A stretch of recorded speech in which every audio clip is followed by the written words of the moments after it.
Bueno, buenos días a todos. Bienvenidos al segundo encuentro virtual de redes sociales y museos. Se está incorporando mucha gente, así que poco a poco voy a ir admitiéndola. Y nada más, mi nombre es Pilar Rubiales, del Departamento de Difusión y Comunicación del Museo del Greco. Y hoy hemos reunido a grandes del mundo de la comunicación, del patrimonio cultural y de los museos para seguir debatiendo sobre las redes sociales y los museos, especialmente tras este periodo de confinamiento que tan patente ha hecho su función, su contenido y la repercusión que pueda tener y lo que significa para todo el público. La idea desde el Museo del Greco de hacer una encuesta al público y un encuentro surgió sobre todo, a ver, un momento que...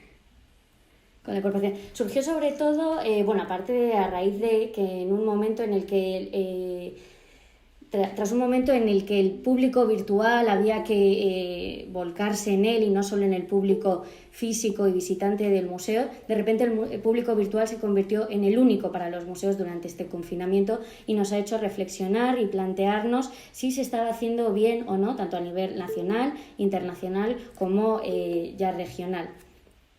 Nosotros sobre todo nos vino esta idea a partir del día de Star Wars. Es una iniciativa en la que hemos participado en los museos desde hace muchos años, pero parece que ha sido este año cuando ha sido más visible en las opiniones del público. Ha despertado tanto pasiones como críticas. Y entonces hemos empezado a ver que nos llegaban algunos comentarios negativos y otros absolutamente fascinados por la participación de los museos en un día como fuera Star Wars, la Guerra de las Galaxias y el May the Fourth be with you. Y entonces empezamos a ver que este año parecía que participábamos más museos en esta iniciativa. Vemos como a nivel internacional, en las distintas redes sociales y nacional. Entonces vimos que esto dividía bastante al público y nos planteamos, bueno, pues ¿por qué no les preguntamos directamente? Para que no quede esto en conversaciones de un pequeño grupo o por privado. Vamos a hacerlo público, vamos a debatirlo, vamos a ver qué es lo que quiere de verdad el público ver. Y entonces decidimos realizar una encuesta para preguntar al público. Queríamos preguntar tanto a nuestros compañeros, porque hay veces que lo hablamos entre nosotros, pues participar en una encuesta, en una iniciativa o en otra, y quisimos preguntar a nuestros compañeros profesionales, al público general, al público de nuestras redes sociales y a aquel público que nada tuviera que ver con el mundo de las redes sociales de los museos.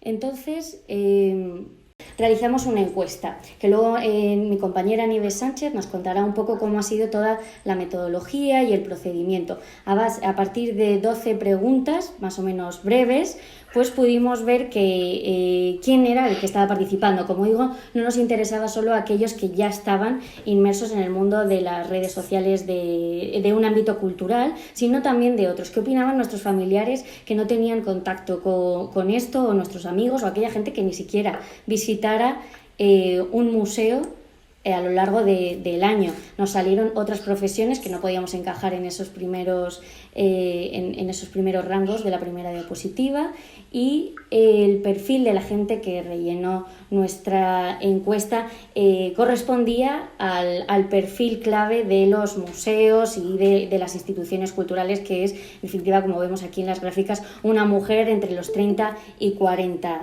años. Entonces, pues bueno, preguntamos cuál era su vínculo, si seguía las redes, si le parecía importante o no, y qué esperaba encontrar: un tono más serio, que nos limitáramos a las colecciones y a la historia del museo, o que interviniéramos en otras cosas y que usáramos un tono más coloquial.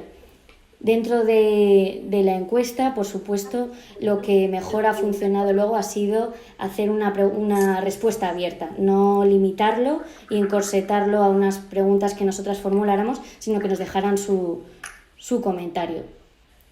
Estos son los días que les propusimos si les parecería bien o no participar. Esta lista en un comienzo era mucho más larga, pero tampoco queríamos saturar al usuario y al participante de esta encuesta.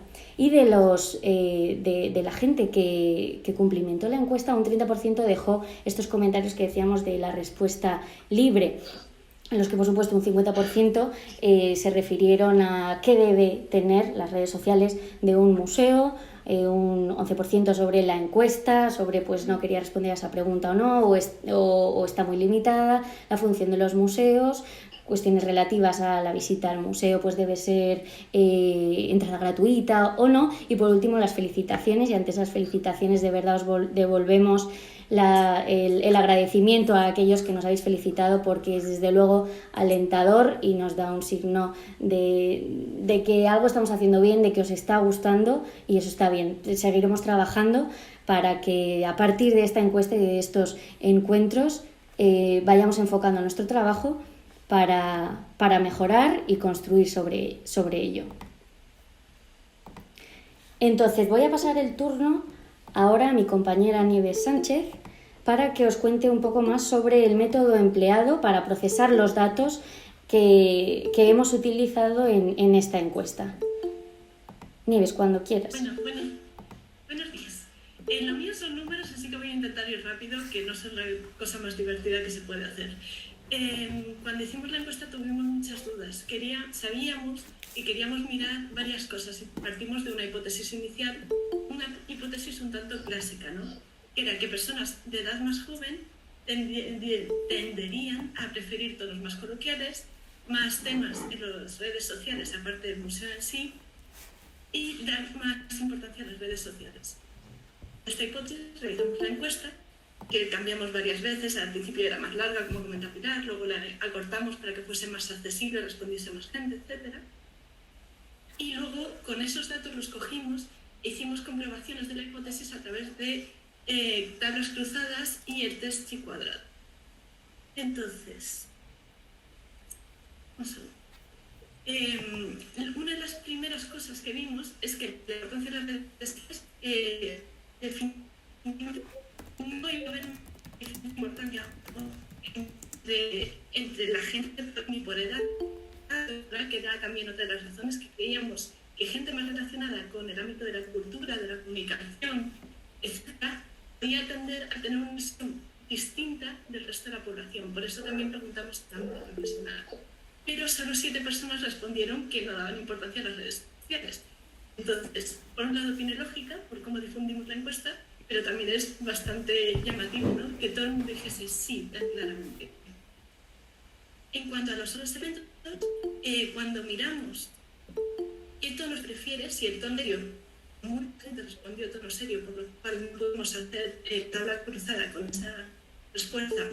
Si los dos, o tono coloquial, por ámbitos de trabajo, nos sería que no había una diferencia significativa. Las pequeñas diferencias del recuento esperado y el recuento real son significativas en sí. Entonces, no es algo, preferir un tono u otro, no es algo que se va a dónde trabajamos, de investigación, va por otras razones. Lo mismo nos pasaba con la... Entonces, ya teníamos dos de los variables que se habían tenido completamente a la vez. Ni la importancia de social de lo preferido tenía que ver ni con profesión ni con edades. Como tuvimos muchísimas respuestas, como podéis ver en la tabla, voy a pasar muy rápido, de personas que preferían los dos tonos, dependiendo del momento, 380. Pensamos que a lo mejor esta respuesta podría estar enmascarando a lo mejor una preferencia por otros tonos. Lo confundimos con las imágenes. Las imágenes en un primer momento las habíamos puesto porque pensábamos que una imagen que nosotros podíamos ver con un tono concreto podía ocasionar imágenes valen más que 1000 palabras, etc. En general nos salieron cosas que suponíamos. Por ejemplo, la imagen 2, que era la de culturas africanas, la ibérica, no dependía tanto la preferencia por esa imagen, por el tono serio o no, como por ejemplo, la preferencia en entornos sociales. En cambio, y algunas cosas por ejemplo, la imagen 5, que era la de que hace una escultura como usted en un museo como este, que cae un poco en el micromachismo y de hecho pues, ha gustado especialmente. Y obviamente ha gustado especialmente a las personas que prefieren un tono social y cercano frente a las que prefieren un tono serio o incluso los dos. Pero no son grandes diferencias, no son cosas que nos sorprenden. Bueno, los mensajes, incluimos los mensajes porque nos parecen que muchas veces los tonos tienen que ver con los mensajes. Y como ya os he comentado, en algunas aplicaciones tienen que ver que buscan el tono como el mensaje en sí. En todos los casos nos salieron que la gente prefería esos mensajes, incluso mensajes que fuera del museo de la no, centrarse en las piezas del museo, luego ponían tics en algunas de estas ideas. Entonces son cosas que la gente no tiende tanto a ver como fuera del museo. Cuando los dividimos por edades, vimos que había, por ejemplo, era significar la diferencia entre, en este caso, el tema social y la edad. Pero si veis los recuentos esperados y los recuentos reales, por ejemplo, 1,50, la diferencia es mínima. Simplemente a partir de esta edad quizá hay una cierta tendencia a que gusten estos temas en general, pero es mínima, como decimos. Entonces, por ámbito nos pasa básicamente lo mismo. Por ejemplo, es el tema social, vemos que la mayor parte de la gente prefiere que se hable de este tema social y las diferencias que son es que en cultura vemos que hay más recuento real del esperado. Eso quiere decir que yo pienso personalmente hemos tanto muchos más poesía pero completamente arraigado dentro y poco más. En general lo que esta encuesta nos ha llevado a ver es que tenemos muchas opiniones, tenemos muchas formas de ver las cosas. No tiene tanto que ver con el ámbito y la edad, aunque hay unas pequeñas tendencias en cuanto a los mensajes, pero en cuanto a los tonos, las razones por las que preferimos un tono u otro no tienen que ver ni con edad ni con ámbito profesional, tienen que ver con algo más a lo que no hemos podido llegar con esta encuesta. Y ya terminando muy rápidamente, y perdón por el tour de force que ha sido esto, hemos aprendido muchísimo haciendo esta encuesta, tanto de la encuesta en sí como de la metodología, como de las formas. Hemos visto luego cosas que podríamos haber mejorado, ¿no? Etcétera. Si alguno de ustedes tiene pensado hacer algo similar y quiere algún consejo, si podemos ayudar de alguna manera, estamos abiertos y por favor no dudéis en hablar con nosotros. Y muchas gracias.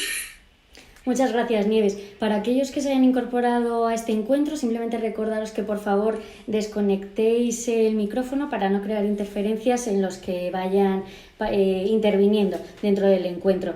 La verdad es que de esos comentarios extraídos de la encuesta hay una serie de puntos claves que creo que muchos coincidiréis y que puede ayudarnos en este debate, como es la fatiga que se crea en el usuario con la utilización en las publicaciones de las redes sociales del día D.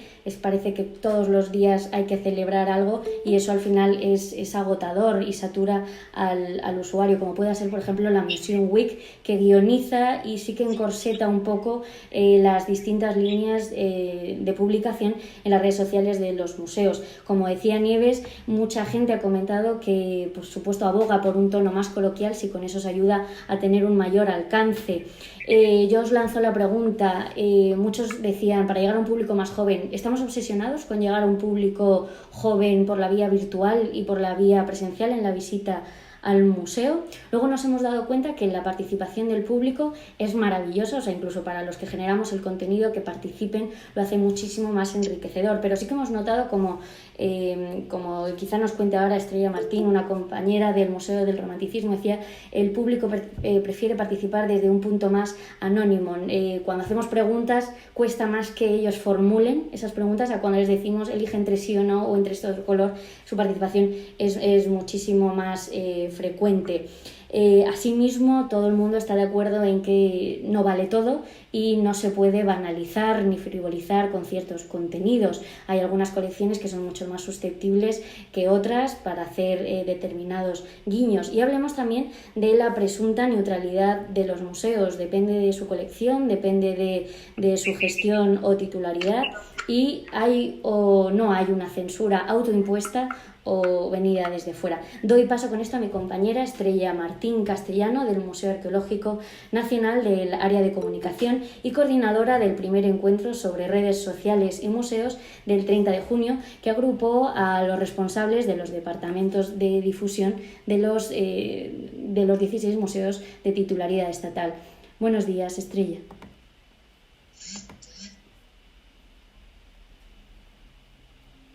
Ahora, que lo había apagado y se me había olvidado encenderlo.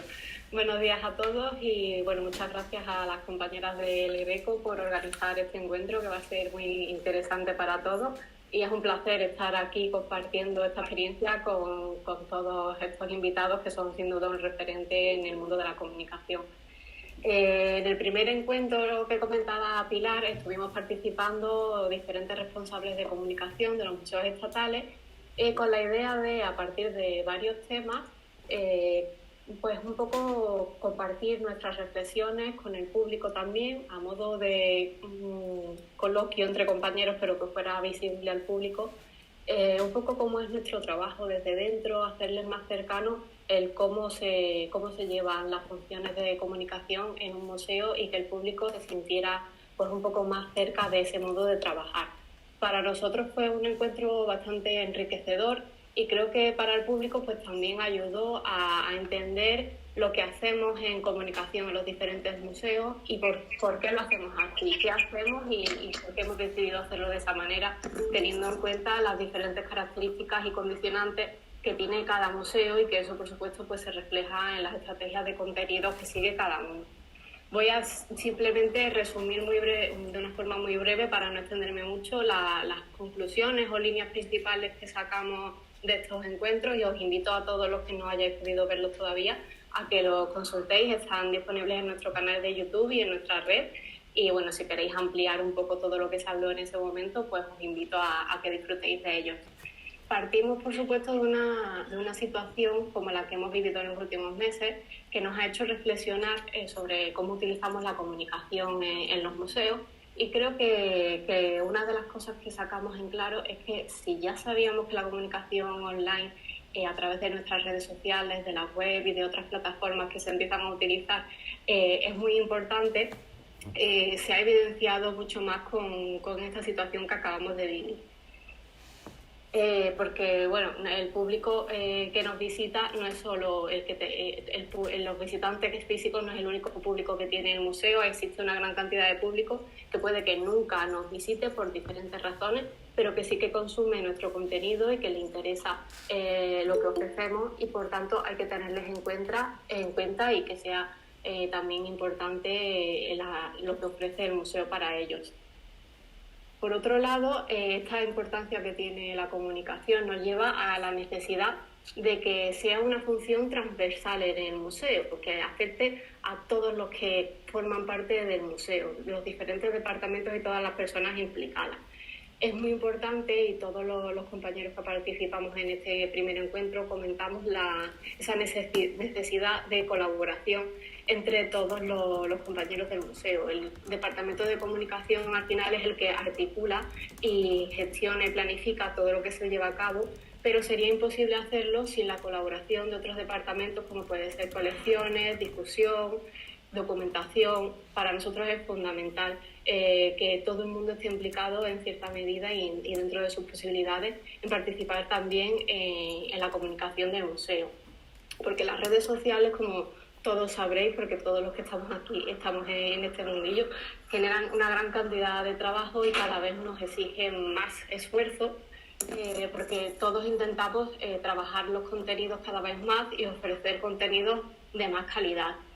Esto tenemos que tenerlo en cuenta en el caso de museos estatales, sin que sea una excusa para justificar lo que hacemos o lo que no hacemos, y es que en muchos casos no nos dedicamos en exclusiva a redes sociales, somos equipos en la mayoría de los casos muy pequeñitos y no suele haber una persona dedicada al 100% a las redes sociales y a la estrategia de contenido, lo que complica también un poco esa dedicación que exigen y el mantener siempre el nivel que deberíamos estar dando.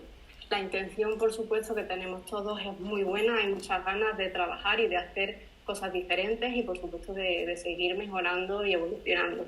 comentamos también en uno de los bloques la evolución que habíamos tenido a lo largo de estos apenas 10 años que llevamos los museos en redes sociales. Y bueno, creo que en muchos casos se ha visto cómo ha cambiado la forma de comunicar y sí que vamos incluyendo un poco las nuevas necesidades que van apareciendo en el público digital.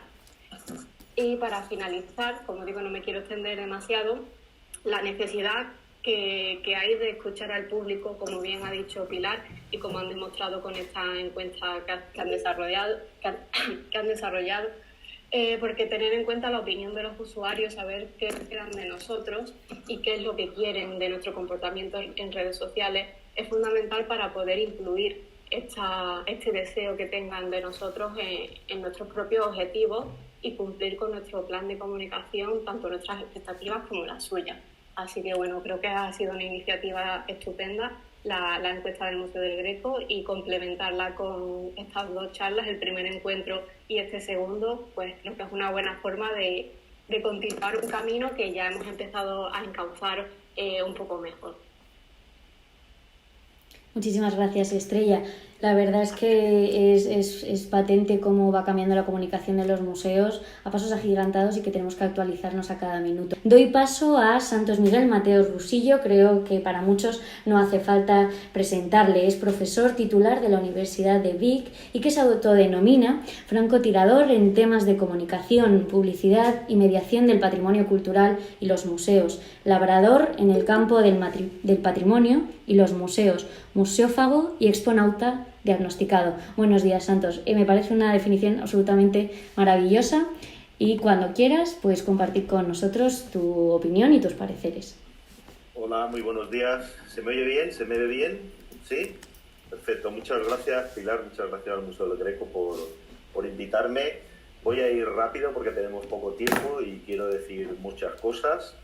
Ya antes avisaba a mis compañeros de reunión que yo me iba a centrar un poco en una cosa más genérica que tiene que ver con cultura digital y con comunicación corporativa. Si una cosa ha demostrado, y es una desgracia que sea así, en muchos ámbitos, aquí estamos hablando del ámbito de los museos o del patrimonio, si una cosa ha demostrado el coronavirus, es una especie de venganza a favor del mundo digital, ¿no? Ha tenido que venir esta pandemia para demostrar, supongo, espero, para demostrar a muchos apocalípticos que todavía se niegan a integrar el mundo digital, las redes sociales en la comunicación de sus equipamientos.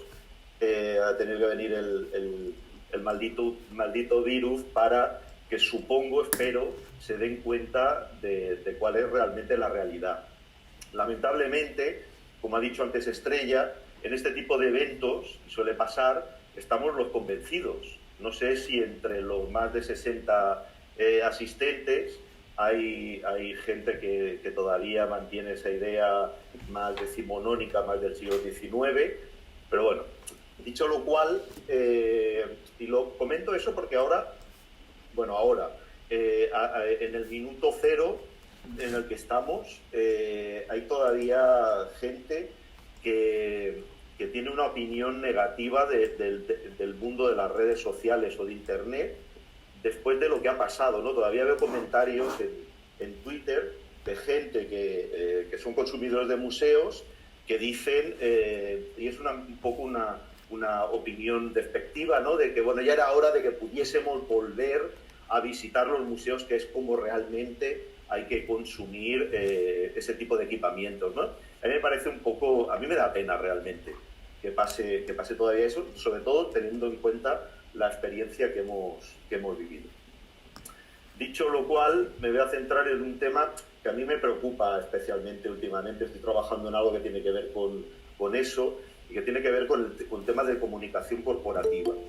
He visto y vengo viendo en los últimos tiempos, y ahora seguramente con el confinamiento se ha visto un poco más, es una presencia importante de los museos en el mundo online, y sí que percibo como una especie de doble personalidad. De hace mucho tiempo, no daré nombres, voy a poner ejemplos con nombres y apellidos de museos, pero lo voy a omitir. que era un perfil de un museo muy gracioso, que seguramente tenía que ver mucho con la persona que había detrás, ¿no? Yo una vez le pregunté, porque me interesaba, le pregunté que si ese mismo tono comunicativo, gracioso, saleroso, se lo encontraba el visitante físico cuando entraba en el museo. No creo que acabase de entender la pregunta, seguramente era porque yo no se la formulé bien, ¿no? Mi pregunta era, si tú muestras una personalidad online con un determinado tono, yo, desde el punto de vista de la comunicación corporativa, lo que esperaría es un tono parecido en el mundo físico. Y voy a poner un ejemplo. Y además hay una persona que está presente, Javier, como responsable de todo el tema, que aprovecho además para felicitar públicamente por su trabajo. No acabo de entender, y ahí hay esa doble personalidad, ¿no? Si el Museo del Prado inicia un proyecto en TikTok magnífico, que va a un público muy concreto, de una franja de edad muy concreta, pienso en mi hija, por ejemplo, que tiene la edad de los consumidores de TikTok. Si ahí se muestra una cosa, se muestra en esa red social, luego cuando van al Prado, esa gente, y perdonad, no voy a entrar en ese tema, pero tengo que sacarlo, no se le permiten hacer fotografías, hay ahí una doble personalidad difícil de encajar, ¿no? Por una parte, en el mundo digital hago cosas y en el mundo físico hago otras que están a las antípodas de eso.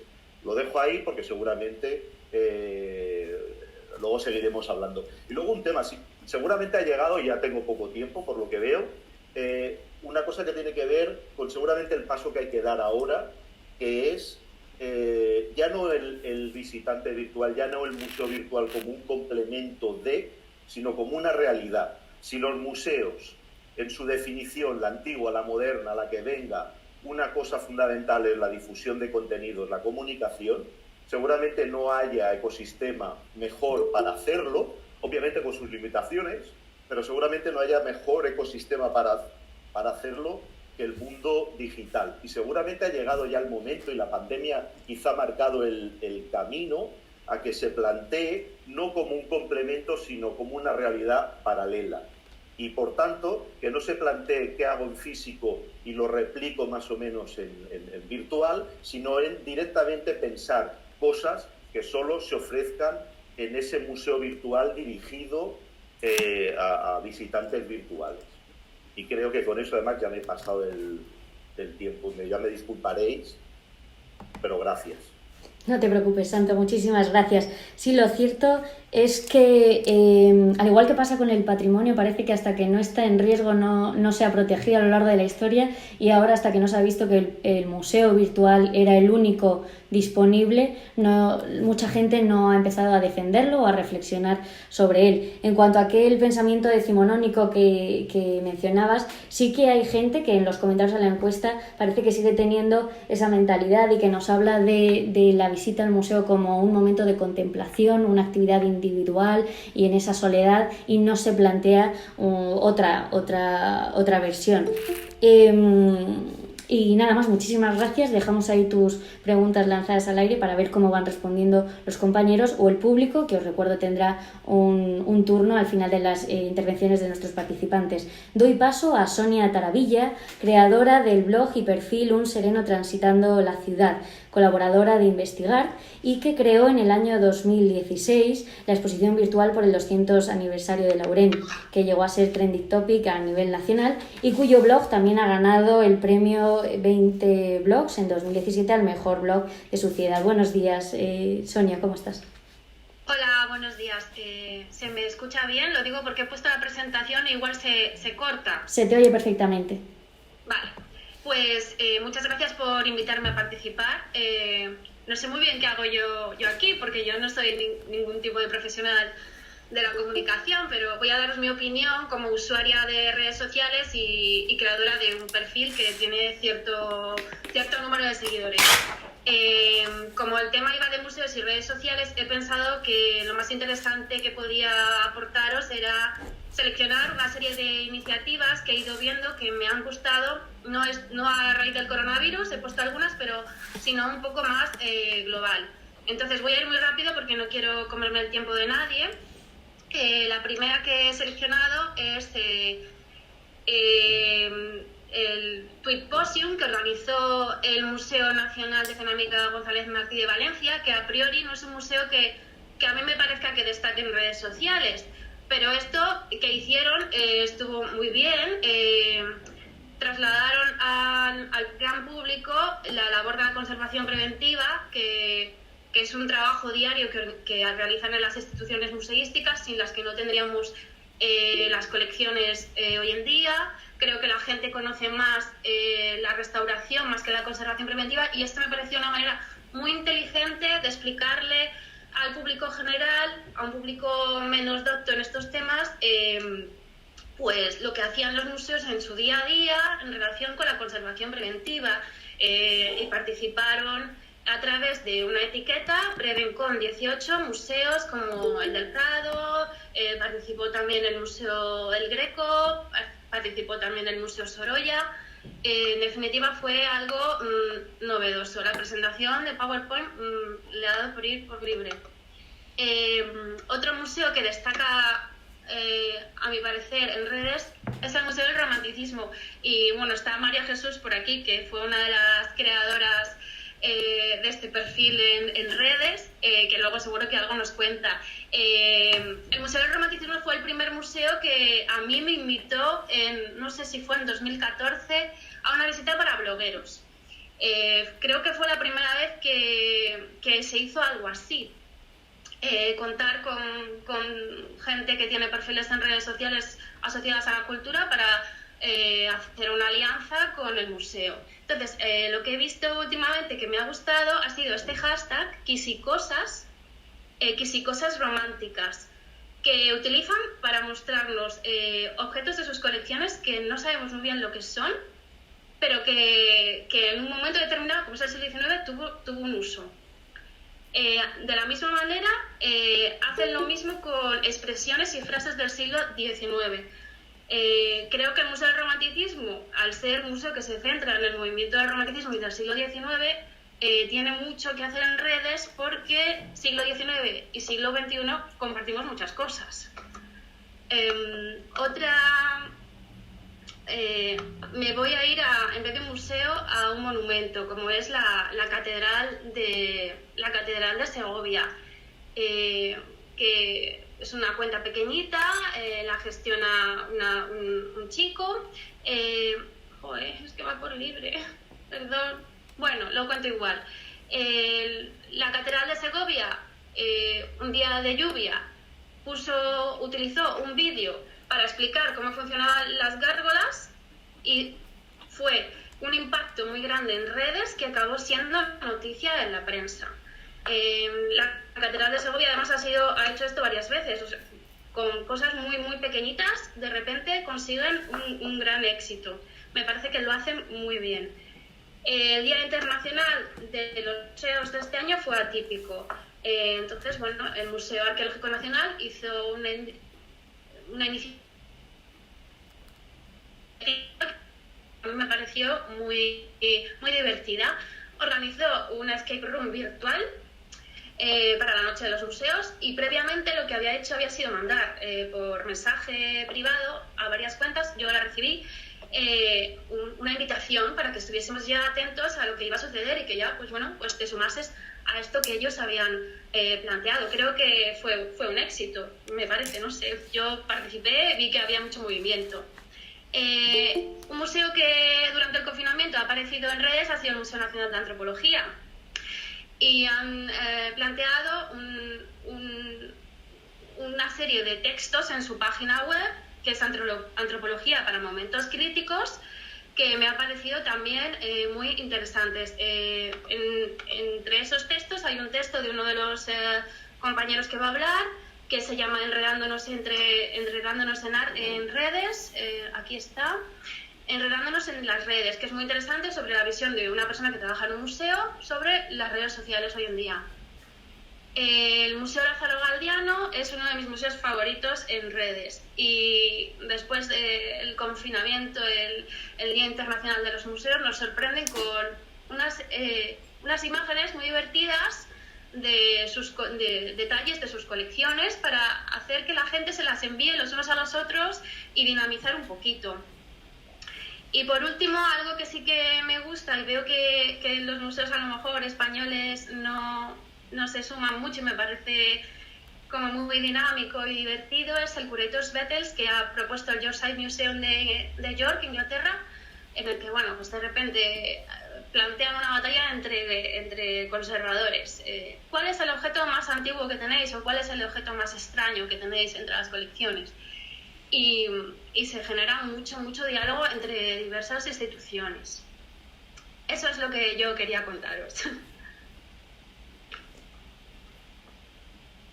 Muy bien, muchísimas gracias, Sonia. Para nosotros es un honor tenerte en este encuentro como alguien que lleva mucho tiempo metido en redes sociales y especialmente en las redes sociales del ámbito cultural y de los museos, y saber tu opinión, dado que mucha gente te sigue y sigue tus contenidos. Y precisamente vamos ahora a dar el paso a Andrés Gutiérrez Usillos, que, como bien has dicho, es el autor del artículo Enredándonos en las redes para el Museo Nacional de Antropología. Andrés es responsable desde 2014 en la gestión e investigación de colecciones de arqueología de América precolombina del Museo de América, comisario de exposiciones como Trans, Así me siento o La hija del virrey. Buenos días, Andrés. Hola, muy buenos días. Muchas gracias, Pilar, muchas gracias al Museo del Greco por organizar esta sesión. Yo voy a intentar ser breve también y responder a una serie de preguntas personales, ¿no? Que no sé si tienen mucho que ver con lo que estáis hablando. La primera seguramente es la que os estáis planteando todos, ¿no? ¿Qué hago yo aquí? Porque yo no soy especialista en comunicación y trabajo con redes y tampoco soy un usuario muy activo en redes sociales, ¿no? Tiene que ver con lo que comentaba antes Sonia, ¿no? Con ese artículo, con una reflexión que hice durante el confinamiento. María Jesús Jiménez, que es una compañera de antropológico, me invitó a participar en ese proyecto que comentaba Sonia y me dijo que reflexionara sobre lo que quisiera. Y en ese momento lo que me estaba preocupando era una situación personal, ¿no? Y lo que hice fue llevarlo de lo individual o de lo personal a lo general, ¿no? Esa reflexión en la que hablaba de los museos quizás tenía que haber titulado Enredándome en las redes más que Enredándonos, ¿no? Porque el que estaba enredado en las redes era yo. La reflexión es sobre esa situación en la que me encontraba en un momento idílico para los que nos dedicamos a la investigación, que es que tenía todo el tiempo disponible, ya no había interferencias en la investigación porque no atendíamos investigadores, no nos pedían informes, no estábamos gestionando otro tipo de cuestiones y tenía todo el tiempo del mundo, por ejemplo, para leer o para escribir, ¿no? Y me sentí mal, me sentí culpable. O sea, yo pensaba, ¿por qué tengo que hacer esto ahora si lo que se necesita es otra cosa, ¿no? Y las redes sociales vinieron en auxilio de esto, hasta que lo saturamos, me imagino, vamos, o por lo menos yo. Lo que hicimos fue volcarnos en las redes, ofreciendo contenidos de todo tipo, ¿no? Para los 7 prejuicios capitales, los días internacionales que habéis mencionado anteriormente, un montón de contenidos en las redes sociales. Y cuando llegó el momento de reflexionar me paré y dije, ¿por qué estoy haciendo esto, ¿no? Yo, que habitualmente no colaboro en las redes sociales, más que puntualmente si me lo piden, ¿por qué me estoy volcando a esto? Bueno, la primera cuestión era por ese remordimiento de si me dedico a la investigación no estoy cumpliendo un objetivo. Ya he reflexionado y sí que lo cumplo, aunque me dedique a la investigación. Pero en ese momento pensaba, no estoy rentabilizando el trabajo, ¿no? Hay una serie de cuestiones que creo que es importante plantear, ¿no? El tema de los tiempos, por ejemplo, desde otros departamentos, por ejemplo en la investigación, los tiempos son totalmente distintos, ¿no? La rentabilidad que podemos ofrecer es a muy largo plazo, a medio largo plazo, mientras que las redes tienen una rentabilidad inmediata. Uno puede colgar, aunque requiera un trabajo previo, pero bueno, cuelga el post y hay un retorno casi inmediato, ¿no? En un artículo, una exposición, puede tardar 6 meses, 2 años o lo que sea, ¿no? O sea, estamos trabajando durante el confinamiento en algo que no vamos a ver el resultado de forma rápida, ¿no? Por otro lado, la visibilidad, que también lo planteaba en el artículo, ¿no? La visibilidad individual dentro de la institución. O sea, yo me quedaba encerrado en mi casa, me ponía a leer y nadie más sabía de mí hasta que reapareciera en algún momento, ¿no? Y pensaba, bueno, pues yo tengo que volcarme en la institución ofreciendo algo que pueda ser de uso público, ¿no? En este caso, ¿no? Y la institución también tiene que ser visible, porque si no es verdad que la gente olvida muy rápido. Entonces nos volcamos en las redes con una compañera, con Beatriz Robledo, a hacer esos contenidos, hasta que llegó el momento que me planteé cuál es realmente la esencia de mi trabajo. O sea, tengo que estar haciendo contenidos para las redes cuando hay una persona además que se dedica a ello, ¿no? Y que está haciendo un trabajo excelente. Y yo no, porque además no domino ni los tiempos, ni el medio, ni nada, ¿no? Entonces me planteé cuál es la esencia de mi trabajo y por tanto cuál es la esencia también de la institución. Y ahí es donde llego a la conclusión de que la esencia son las colecciones, ¿no? Lo que diferencia a un museo de otro tipo de instituciones. El objetivo final, obviamente, es ser un servicio público y, por tanto, es el usuario, el visitante, físico o virtual. El usuario es el objetivo final, ¿no? Pero la esencia realmente es la colección. Y la colección requiere una investigación, un estudio sobre esa colección, no solamente la gestión, ¿no? El problema es que cuando uno habla de investigación parece que el público al que se destina es un público minoritario y por tanto es un trabajo elitista, ¿no? Porque yo si trabajo sobre sillas manteñas, en España puede interesar a 5 personas y en Ecuador a 25 más, ¿no? O a 50, pero no tiene un público masivo y entonces parece que esto es como contraproducente porque estás trabajando para 4 gatos, ¿no? Mientras que cualquier cosa que se hace en las redes sociales pues tiene una repercusión enorme, ¿no? Bueno, eso es lo que pretendemos al menos, no lo que nos gustaría, ¿no? Entonces, bueno, no estoy contraponiendo 2 departamentos, aunque da la sensación de que estoy enfrentando investigación frente a comunicación, porque yo lo que entiendo es el museo como un sistema, ¿no? Y los 2 departamentos forman parte del sistema, al igual que otros más, ¿no? Las 2 actividades que se hacen son necesarias, son imprescindibles para el funcionamiento del sistema completo. La cuestión es que cada institución focaliza o prioriza una de las actividades o de las acciones. Puede centrar el foco en la comunicación, puede centrar el foco en la investigación, ¿no? Y lo que sí se ha hablado, y yo creo que es importante, es la existencia de estos que conviven, estos 2 universos, uno real o físico y otro virtual, ¿no?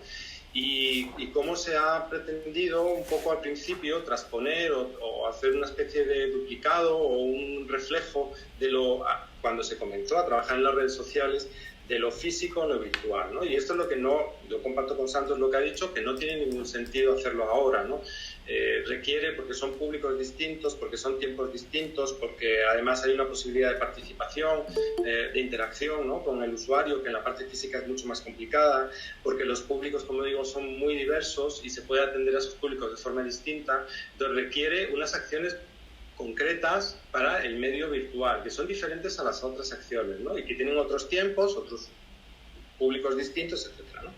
Ahora, el objetivo final tiene que ser compartido. Yo creo que eso también lo comentaba Santos, ¿no? Me parece que decía que lo de la doble personalidad que él comentaba. Efectivamente, yo creo que en el museo tiene que haber una misión, una visión que es compartida tanto en ese espacio físico como en el espacio virtual, ¿no? No son 2 visiones o 2 maneras de 2 personalidades diferentes, ¿no? Sino que es la misma. ¿Y cuál es, en mi opinión, el objetivo final de esa visión? Pues, va a sonar un poquito carca, pero para mí es, a partir de las colecciones, la generación de conocimiento. El problema es que muchas veces pensamos que hay que quedarse ahí. Un conocimiento elitista, erudito, etcétera, no es el objetivo final, en mi opinión, ¿eh?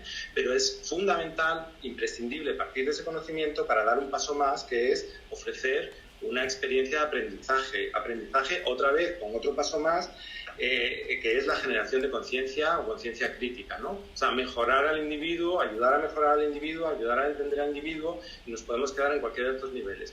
Las redes sociales, ¿dónde cumplirían un papel fundamental? En esta generación de conciencia crítica, ¿no? Entiendo yo. Pero para esto, y creo que lo comentaba Estrella, me parece, a lo mejor no hay que ser tan aséptico, ¿no? Las instituciones, sobre todo porque trabajamos en un medio público, pues intentamos mantener una asepsia, ¿no? Ser muy objetivos, no entrar en polémicas, que a veces no es necesario entrar en polémicas, pero sí es necesario explicar muchas situaciones y afrontar o enfrentarnos a estas situaciones. Y las redes sociales a mí me parece que sí que ofrecen esa posibilidad de hacerlo, ¿no? Mientras que el medio físico, digamos, no permite hacerlo de la misma manera. Entonces, bueno, básicamente esto es lo que quería comentar, súper rápido, perdonadme. No. Muchísimas gracias, Andrés. Pues para nosotros era importante tenerte aquí porque no solo es referencia lo que opine el público o lo que opinen profesionales del mundo de la comunicación, sino también es importante, yo creo, para los que llevamos las redes sociales, saber qué opinan nuestros compañeros, aquellos que no están en el Departamento de Difusión y Comunicación, sino que están, como tú, en el Departamento de Investigación.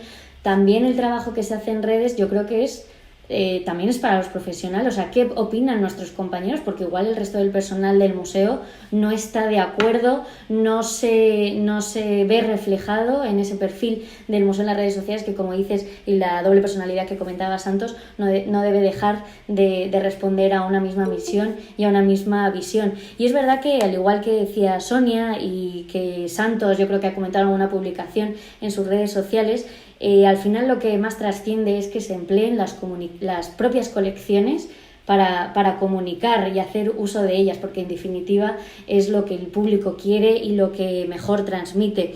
Y que también yo creo que este tiempo se ha reflexionado qué ocurre con el contenido que pasa a las redes, o sea, eso luego en qué se traduce, se pierde, hemos perdido el hábito de escribir en revistas y ya todos son hilos de Twitter, y precisamente en esta etapa de confinamiento que todos los departamentos del museo se han volcado en la creación de contenido de las redes sociales, pues como bien has comentado en el caso del Museo de América, y me consta que en muchos otros museos también. Parece que la misión del museo se ve otra vez en esa reflexión a partir de este confinamiento. ¿Somos los museos un punto de entretenimiento que debemos dotar con crucigramas o puzzles? O sea, ¿somos eso? ¿El público recurre a nosotros para meramente ocupar su ocio? Pues bueno, hablemos sobre eso, porque en algunas ocasiones parece que nos hemos convertido en eso y que sentíamos una obligación y una autoexigencia, como bien mencionaba Estrella, de tenemos que dar mucho contenido, hay mucha gente en casa y tenemos que ser ese escaparate donde puedan vagar a sus anchas y entretener sus horas. Luego seguimos comentando, voy a dar paso a María Jesús Cabrera Bravo. Buenos días, María Jesús, que desde 2016 es responsable de la comunicación de la Subdirección General de Bellas Artes de la Consejería de Cultura de la Comunidad de Madrid y que anteriormente, durante 9 años, llevó, entre otras cosas, las redes sociales del Museo Nacional del Romanticismo. Bienvenida, María Jesús. Hola, bien hallados y encantada de estar aquí con vosotros y escucharos. Yo en estos 3-5 minutillos solamente quería hacer unas reflexiones un poco como hacía Andrés o como hacía Santos. O sea, me estoy equiparando a vosotros, que sois ahí súper pensadores. Y lo primero es que me da un poco de risa, un poco de pena que llevamos 10 años, en mi caso, desde el inicio de las redes sociales, pensando las mismas cosas, que son si tenemos que implicar al público, si tenemos que implicar a los departamentos, si las redes sociales estás a favor o en contra, y no sé si es algo en el que nosotros mismos tenemos la culpa, a lo mejor, porque por una parte varias cosas que habéis comentado, ¿no? Lo que decía Estrella, tenemos que estar continuamente generando contenidos, tenemos que estar como siempre evidenciando que somos necesarios. Yo creo que a día de hoy las redes sociales, en mayor o menor medida, forman parte del museo. O sea, yo no me planteo en el año 2020 si para llamar a mi madre uso el teléfono, claro, porque lo tengo a mano. Entonces, es que no, yo creo que eso, no podemos llevar 10 años planteándonos las mismas cosas. O sea, tenemos que ya dar un golpe en la mesa porque sois parte de los museos, igual que el resto de departamentos, ¿no? Entonces, es una cosa que a mí me deja loca. En la que seguramente yo formo parte también, incluida yo, ¿no? Que siempre es algo como que vosotros lo sabéis, quién se carga de las redes sociales, pues el que pasa por allí, el que le apetece, etcétera, pero no está estructurado. Y dicha esta pequeña reflexión, otra reflexión que esta cuarentena y la pandemia y demás me ha dado un poco para pensar, o pensar más, y todo esto que vaya por delante, que ya sabéis que yo soy adepta, confesa a las redes sociales y que me encantan, las uso y las consumo y todo. Y es que no estamos haciendo una planificación estratégica de la comunicación. Yo me incluyo, vuelvo a decir que yo todo esto que estoy diciendo es porque yo me lo he planteado en mi trabajo, que llevo una parte de museos y salas de exposiciones de la Comunidad de Madrid, pero también llevo los festivales de arte de Sevilla. Y es que hacemos todo un poco, por supuesto, porque tenemos mucho trabajo, porque somos poco personal, que hacemos un poco a lo mejor todo por impulso. Y de hecho, cuando estábamos hablando antes, al formular la palabra comunicación, todos la utilizamos como sinónimo de redes sociales y no es lo único. Yo creo que tenemos que hacer una mínima reflexión. Sé que no hay tiempo y es complicado, pero a lo mejor ahora, si nos vuelven a confinar, espero que no, a lo mejor nos dé tiempo, ¿no? De hacer una planificación estratégica, por supuesto del museo, que eso ya va a unas esferas que no son las nuestras, de los departamentos de comunicación, pero una reflexión estratégica general de la comunicación de nuestra institución, que al final da igual que sea un museo, un teatro o un centro de arte. Es decir, las redes sociales no son lo único, y a mí me daba pena durante la cuarentena ver esfuerzos, contenidos fantásticos, pero que otra de las patas de la comunicación, que es la prensa, que es mucho más tradicional, no se estaba haciendo eco en ningún momento de ningún museo estatal o de otro tipo de museos que están haciendo cosas muy chulas en redes sociales. Entonces parece que solamente tenemos en mente Twitter, Instagram o TikTok o lo que tal, pero no hacemos una estrategia global que tenga que ver con la prensa, con las redes sociales y con la página web. Sé que la página web es algo mucho más complicado porque yo he padecido Magnolia, los gestores de web del ministerio, las versiones anteriores, y ahí podemos hacer lo que podemos hacer. Pero creo que sí que es necesario que pensemos un poco en grande. Que pensemos en grande por lo primero que decía, porque no tenemos que estar planteándonos si la gente está a favor o en contra de las redes sociales, y pensar en grande en el sentido de hacer una planificación metodológica de todo lo que hacemos. Que luego cuando lo aterrizamos a algo muy pequeño, no pasa nada. Yo creo que tampoco, o sea, yo creo que hay que pensar en grande para luego hacerlo poco a poco. Y yo creo que esta cuarentena a mí me ha dado un poco por pensar más, si cabe, en este tema de la metodología, que yo creo que todos nos hemos leído los manuales, estos clásicos de la oposición, el Kotler, el no sé qué, no sé cuántos, y luego, en fin, cero al cociente. Pero que sí que tenemos que ser conscientes de esa necesidad. Y dentro de esa reflexión, yo estoy un poco en contra, entre comillas, de lo que habéis comentado, de que no se puede transponer directamente lo físico, o sea, que los contenidos hay que pensarlos directamente en digital. Sí, pero no siempre, no siempre. Porque si yo tengo una historia, que al final eso lo dice muchas veces Santos, ¿no?, que somos grandes contadores de historias de un museo, yo al final tengo un contenido inicial que es la historia. Lo que tengo que cambiar es cómo la cuento. Pero la historia es la misma. O sea, luego se la puedo contar al periodista de 20 minutos de una manera, la puedo contar en Twitter de otra manera, y la puedo contar en un vídeo de YouTube, y la puedo contar en mi página web de otra manera. Entonces yo creo que sí que tenemos que reflexionar, economizar todos los contenidos que tenemos hechos, que son muchísimos, y darles salida de la manera más adecuada posible a cada canal, pero no pensar solamente en redes sociales y solamente para hoy. Y ya está. Y después de esto ya me corto el cuello, porque yo me incluyo dentro de esa reflexión que tenemos que hacer todos y con las que nos vamos a querer tirar por la ventana porque no vamos a tener tiempo de nada. Muchísimas gracias, María Jesús. La verdad es que sí, totalmente de acuerdo contigo. Lo que hace falta es una planificación estratégica y pensar en grande. Tenemos que dejar de pensar que somos pequeños y es verdad que la realidad es ciertamente precaria, pero para eso está la creatividad, para hacer de lo que no hay algo grande y seguir trabajando sobre ello. Es verdad que muchas veces desde los departamentos de difusión se trabaja a salto de mata y hay que hacer un pensamiento previo para evitar que eso siga ocurriendo. Y en cuanto a lo que comentabas de prensa, efectivamente, la prensa parece que solo ha trascendido el momento de la reapertura del museo físico y no todo lo que ha estado ocurriendo durante el confinamiento, que yo creo que no estaré sola si digo que todos aquellos que hemos llevado las redes y la difusión en los museos hemos estado pegados más que nunca al ordenador durante este tiempo por esa conciencia de hay que dar más y hay que hacer algo muchísimo más constante. Pero bueno, seguimos hablando sobre ello y doy paso a Clara Merín, especialista en comunicación y estrategia digital para la cultura, creadora de Ende Comunicación y consultora de comunicación y social media manager de ICOM España. Ha trabajado además con la Casa Encendida, con el MUSAC o en la Feria Arco. Buenos días, Clara. Buenos días a todos, gracias por la invitación, Pilar.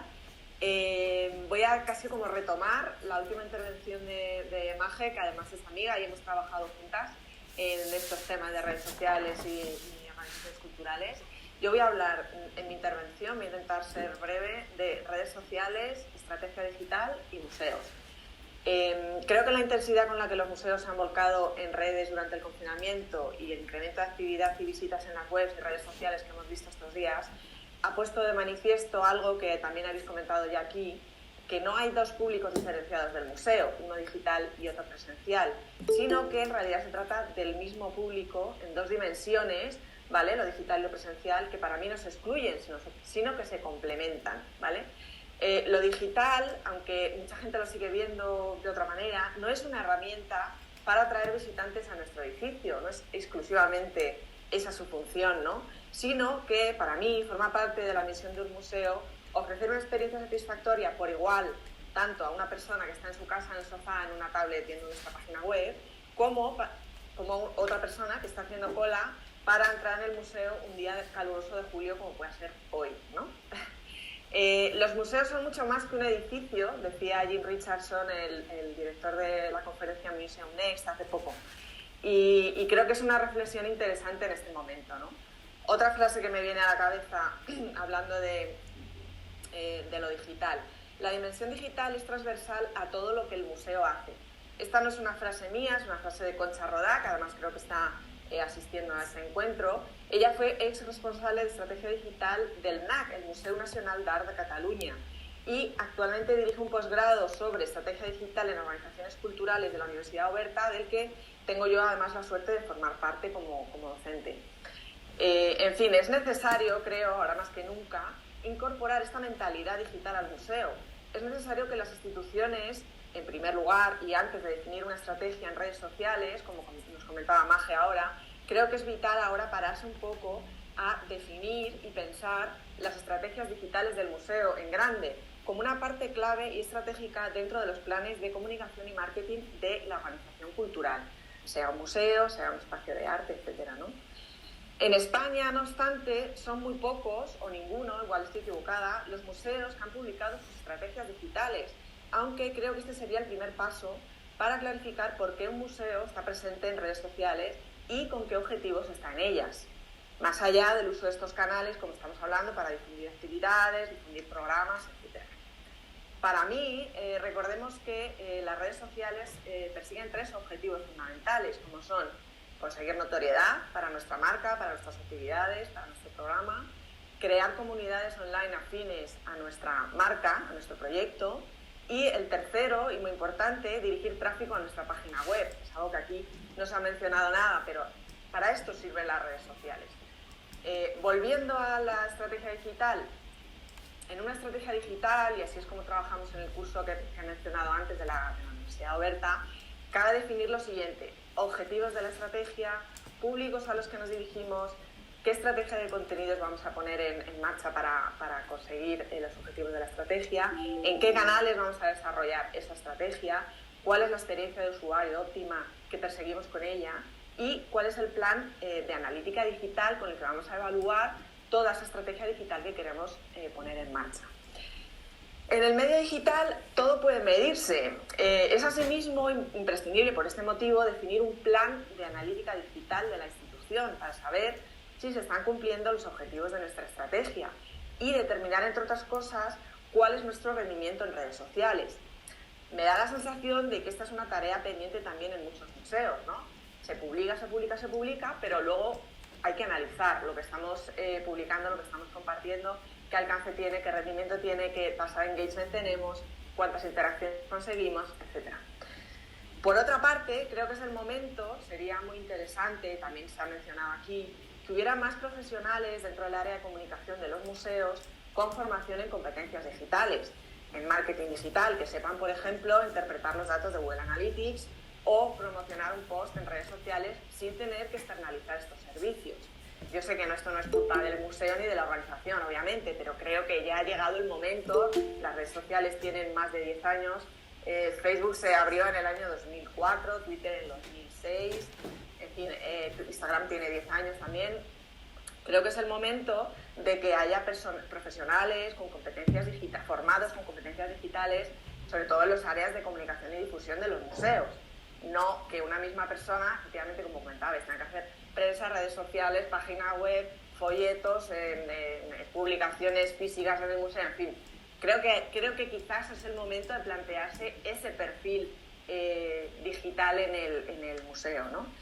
Y por último, y como recordar que como cualquier marca o proyecto que comunica en Internet, creo que en redes sociales los museos deberían ser menos emisores y más conversadores.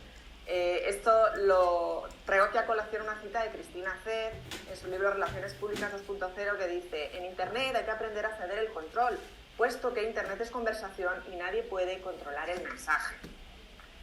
Creo que, por tanto, en redes sociales hay que dar más a menudo la voz a las comunidades digitales que siguen al museo, buscar la interacción con ellas. Hemos visto en las encuestas que mencionabais cómo la gente quiere conversar, quiere participar, quiere apropiarse de los contenidos, quiere generar contenidos para la institución. Creo que esa es una asignatura pendiente todavía para muchos museos.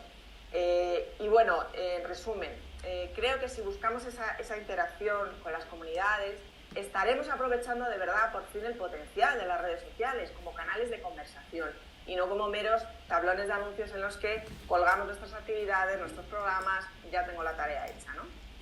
Entonces, bueno, en conclusión, la cuarentena creo que ha puesto de manifiesto que los museos pueden conectar con sus audiencias de muchas maneras diferentes, trascendiendo sus muros, su espacio físico. Creo que es el momento de definir la estrategia digital del museo como parte de nuestra estrategia de comunicación global y de repensar, por tanto, por qué estamos en redes sociales y con qué objetivos estamos en ellas. Y eso es todo lo que quería contar. Gracias. Muchas gracias, Clara.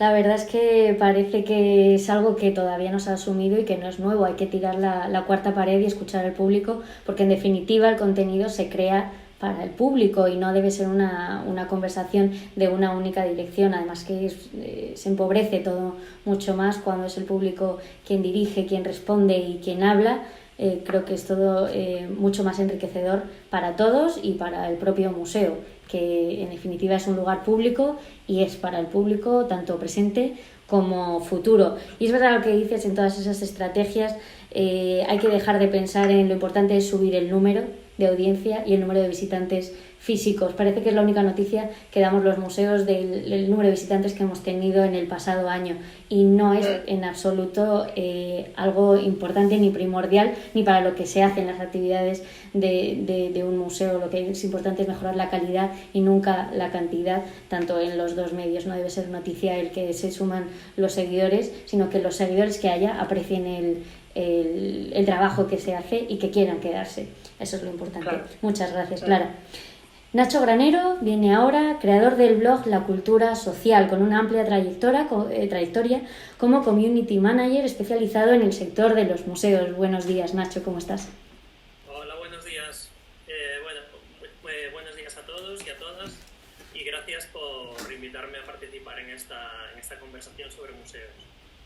Mi idea es hablar un poco de cómo ha evolucionado toda la comunicación en redes sociales de los museos durante esta pandemia. Ha venido de repente una crisis que ha cerrado los museos y pues todos los museos y todos los sectores del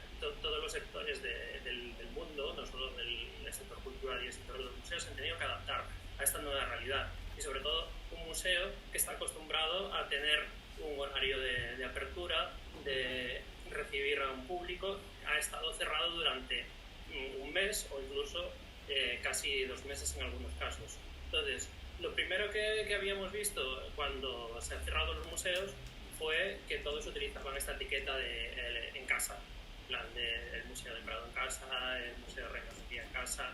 Entonces, ha surgido una nueva manera de implicar al museo dentro de esta comunicación global de redes sociales, que es la personalización. El museo lo forman personas. Entonces, esto ya lo habíamos visto en Italia, donde el Museo Egipcio de Torino y el Museo de Leo Uffizi en Florencia aparecían con sus directores hablando en sus cuentas de Facebook y no se podían abrir a los visitantes de manera física, pero sí que lo hacían de manera virtual. Entonces ya era una manera de demostrar, el museo tiene gente que trabaja detrás, no es un perfil con un logotipo que está hablando y está comunicando en plan, abrimos ahora, nuestras colecciones tienen esto, os vamos a contar un hilo en Twitter de tal, vamos a hacer aquí un canal de YouTube explicando las obras, nuestras obras maestras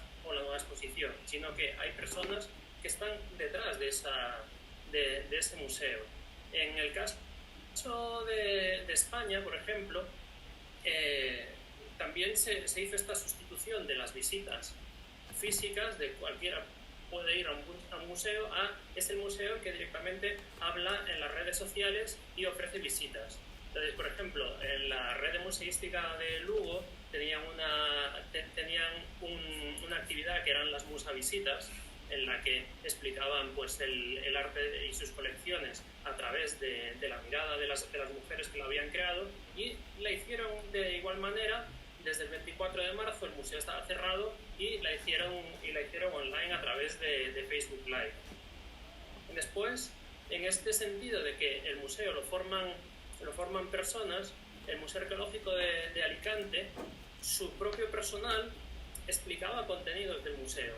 Pues te explicaba qué piezas eran las preferidas de cada uno de los educadores o de los comunicadores o de la gente que trabajaba allí. Pero también hacían un trabajo que era continuaban haciendo sus trabajos de educación para la gente. Entonces tú podíais bucear en sus redes sociales del Museo Arqueológico de Alicante y pues como realizar un mosaico en casa, cómo hacerte una laurea, porque también toda la parte educativa, incluso la parte educativa no solo del museo, sino de las enseñanzas de la escuela y del instituto, los museos a través de las redes sociales han llenado de contenidos a mucha gente, a muchos padres que no sabían qué hacer con los hijos, a muchos profesores que querían ofrecer actividades a sus alumnos. Y por último, ya para darle tiempo al siguiente participante, me gustaría también hablar de lo que hizo el Museo de Arte Africano Arellano Alonso de la Universidad de Valladolid, que ellos tienen una actividad que es los narradores de historias africanas, donde se implican participantes, gente que no es profesional del museo y que van allí a contar historias africanas y a hacer debates sobre ellas, y ellos pues lo hicieron, pero a través de Facebook, cada uno desde su casa. Gente que no trabaja en el museo pero que participa en las actividades podía seguir haciendo estas actividades, y las hacían pues gracias a la existencia de las redes sociales. Así que hasta aquí esta conversación en la que he querido hablar de cómo hemos descubierto que los museos son personas, tanto los que trabajan allí como los que las visitan de manera física o de manera virtual. Muchas gracias. Absolutamente, muchas gracias, Nacho. Es verdad que la personalización es evidente y que el propio público agradece cuando salen las personas que están tanto detrás como delante del museo, y se valora mucho ver el trabajo entre bambalinas, los Museum Mondays, que sean los propios trabajadores del museo quienes expliquen sus obras favoritas, o incluso el director, como bien comentabas. Parece que hemos quitado la careta y que estamos diciendo somos nosotros, y la verdad es que la gente pide más de eso, porque en definitiva hace al museo muchísimo más cercano. Y como bien decías, si la gente no puede ir al museo, el museo va a casa, que es algo que ya lleva muchos años haciendo, pero ahora ha sido más patente. Y por último, el último participante del encuentro virtual, luego tenemos el turno del público, es Javier Sainz de los Terreros, técnico de gestión de comunicación digital del Museo del Prado. Es la voz tras los directos del Museo del Prado que tan aplaudido ha sido durante este confinamiento. Buenos días, Javier. Hola, ¿qué tal? No sé si se me escucha bien. Sí, en principio. Pues nada, muchas gracias por invitarme a participar. La verdad es que estoy encantado porque tenía pensado hablar de algo, pero después de escucharos empecé a juntar y no paramos. Es que han salido un montón de temas muy, muy interesantes. Por ejemplo, bueno, el último, ¿no?, que comentaba Nacho, que estoy totalmente de acuerdo, la necesidad de humanizar los museos.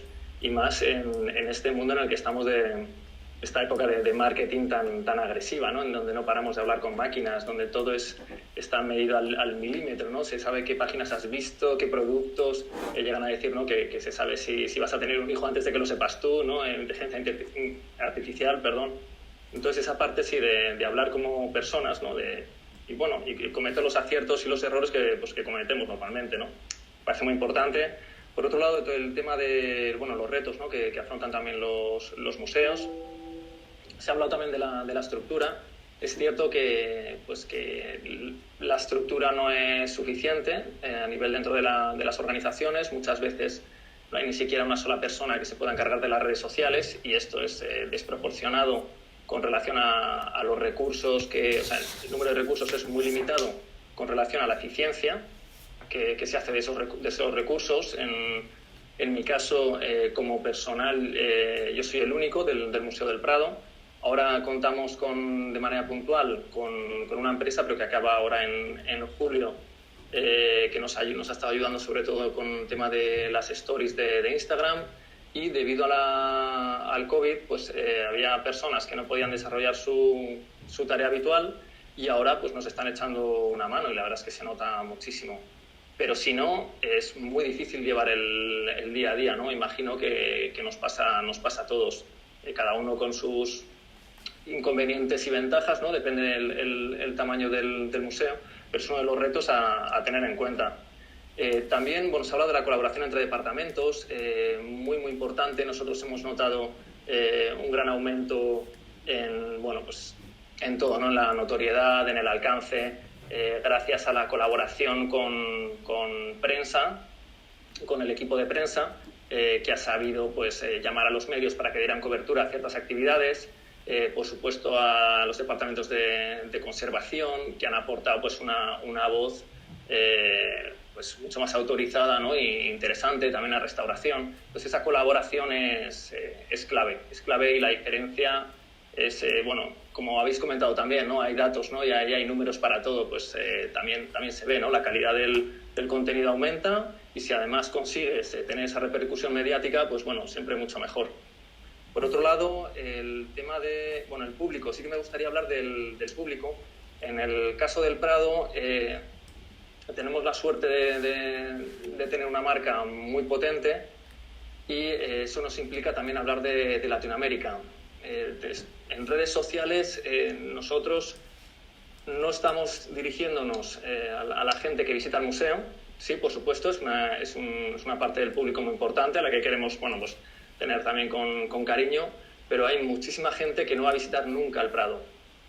Nunca, porque está en Perú, está en Ecuador, está en México, no va a tener las posibilidades económicas de hacer el viaje y sin embargo disfruta muchísimo de los contenidos. Es algo que lo hemos ido viendo también, por ejemplo, en vídeos en directo que hemos hecho últimamente, que dábamos paso a los usuarios que querían participar de ese directo, ¿no? Ya que el museo estaba cerrado, que dijeran qué obra les apetecía ver y entonces, les dábamos paso, ¿no? Hacíamos estos Instagram a 2 cámaras y nos encontramos con muchas sorpresas, ¿no? Gente de Guayaquil, y dices, pero gente de Dubái, entonces, te da un poco la imagen, ¿no? de realmente cuál es tu público. O gente también del resto de España, pero que tampoco tienen los medios para visitar el Prado como les gustaría, ¿no? O quizá también hay una barrera de acceso, de conocimiento, de pensar que esto no es para mí, que de esa forma también se va rompiendo. Entonces yo creo que ese es uno de los retos, es repensar muy bien cuál es nuestro público. Otro de los retos, que estoy aquí hablando un poco de forma aturullada, pero otro de los retos también es el idioma. Nosotros estamos muy centrados en el castellano, porque la gran mayoría de nuestra audiencia es hispanohablante, pero está el inglés. En algún momento hay que ver cómo hacemos para ampliar audiencia, pero volvemos a lo de antes, ¿no? Esos son recursos. Ampliar las redes sociales al inglés implica doblar. Es muy complicado y ahora mismo no podemos afrontarlo. Nos encantaría, es necesario, está ahí, pero no tenemos los recursos y tenemos que ser lo más eficientes dentro de nuestras posibilidades. Y luego, por otro lado, otro de los retos que me gustaría puntualizar es las colecciones, ¿no? Estamos también, precisamente por la diversidad geográfica, de edad, de conocimientos, estamos encontrando con mucho público que, bueno, pues a lo mejor todos los discursos de los museos, en este caso el Museo del Prado, ¿no? Que tiene pues un discurso más basado en la mitología, en la religión, reyes, ¿no? Pues hay muchas intrahistorias que a lo mejor nosotros conocemos, pero muchísima gente no. Ahora se representan la vida de los santos y pues la gente ya no sabe cuál es el atributo de un santo, por qué se representa así, y bueno, es un poco confuso, ¿no? ¿Cómo explicas, cómo encuentras las nuevas vías para explicar tu colección, ¿no? Es un mundo que ha ido cambiando, estás llegando a gente que hablas, por ejemplo, del Conde Duque de Olivares y, por supuesto, si en España ya se conoce apenas, sí, pues sales de aquí todavía menos, ¿no? Y entonces, bueno. A ver si alguien se anima.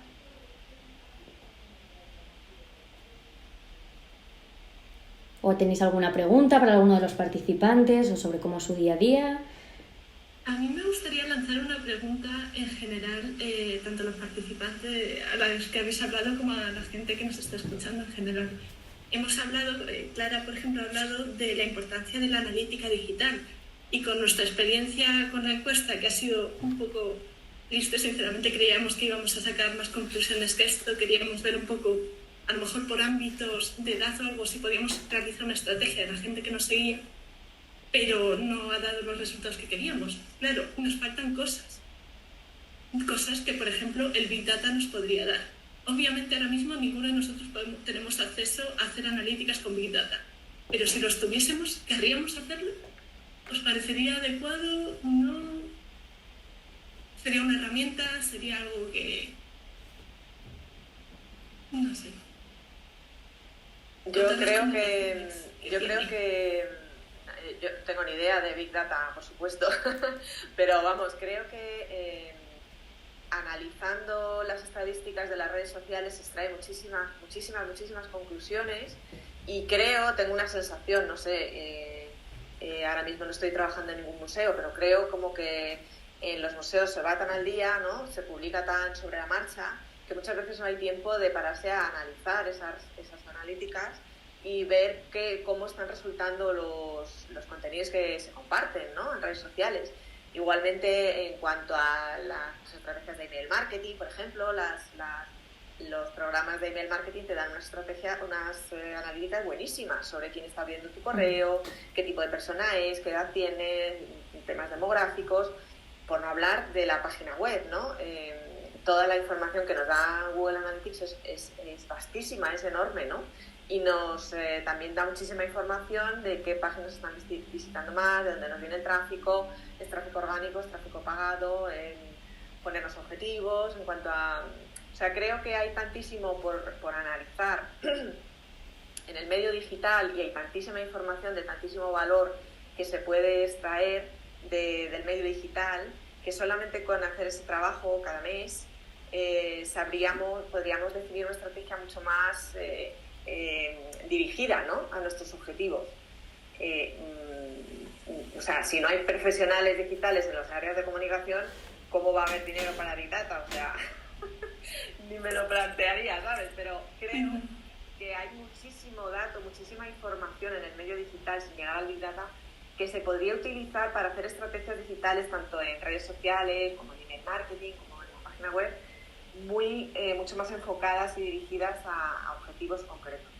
Esa sería un poco mi valoración. Y la verdad es que hay muchísimas estadísticas. ¿Puedo comentar una cosa? ¿Podemos hablarnos? Por supuesto, mesa redonda abierta para todos. Una cosa ligada con esto de que se comenta ahora, si estuviera Eloísa Pérez Santos aquí, sería la primera en decirlo, y liga con una cosa que quería comentar. O sea, de lo que se está hablando ahora es de evaluación en el ámbito que sea, y si estuviera Eloísa lo diría. No es que no se evalúe o no se haya empezado a evaluar, bueno, ahora lo que está pasando. Está aquí, acaba de conectarse además. Está aquí. Bueno, pues yo entonces se acaba de unir, no se evalúa, pero no en el ámbito de los museos, sino en el ámbito general. Y eso liga con una cosa que yo quería comentar, que viene a raíz de cosas que ha comentado Andrés, que ha comentado específicamente también Maje, y es una cosa que me preocupa últimamente, y tiene que ver con comunicación en general y con la estructura de la comunicación dentro en este caso, de la organización museo, ¿no? Que es, Andrés comentaba el tema de investigación, él como investigador, al final estamos hablando de comunicación. Cuando uno hace un artículo científico, llega a 5 personas o a 1000, tiene un código determinado, y luego eso, si se quiere llegar a más gente, pues lo que se hace es divulgación, ¿no?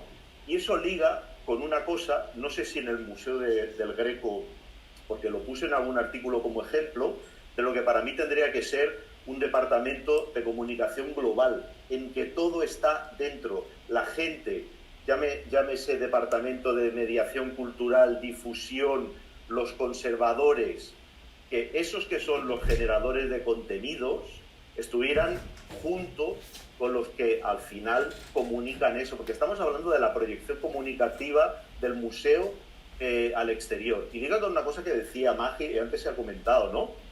De que incluso, y eso es lo que me preocupa últimamente, que los poquísimos museos aquí que tienen la capacidad de hacerlo, están segregando el departamento de comunicación digital del departamento de comunicación. ¿Pero eso qué es?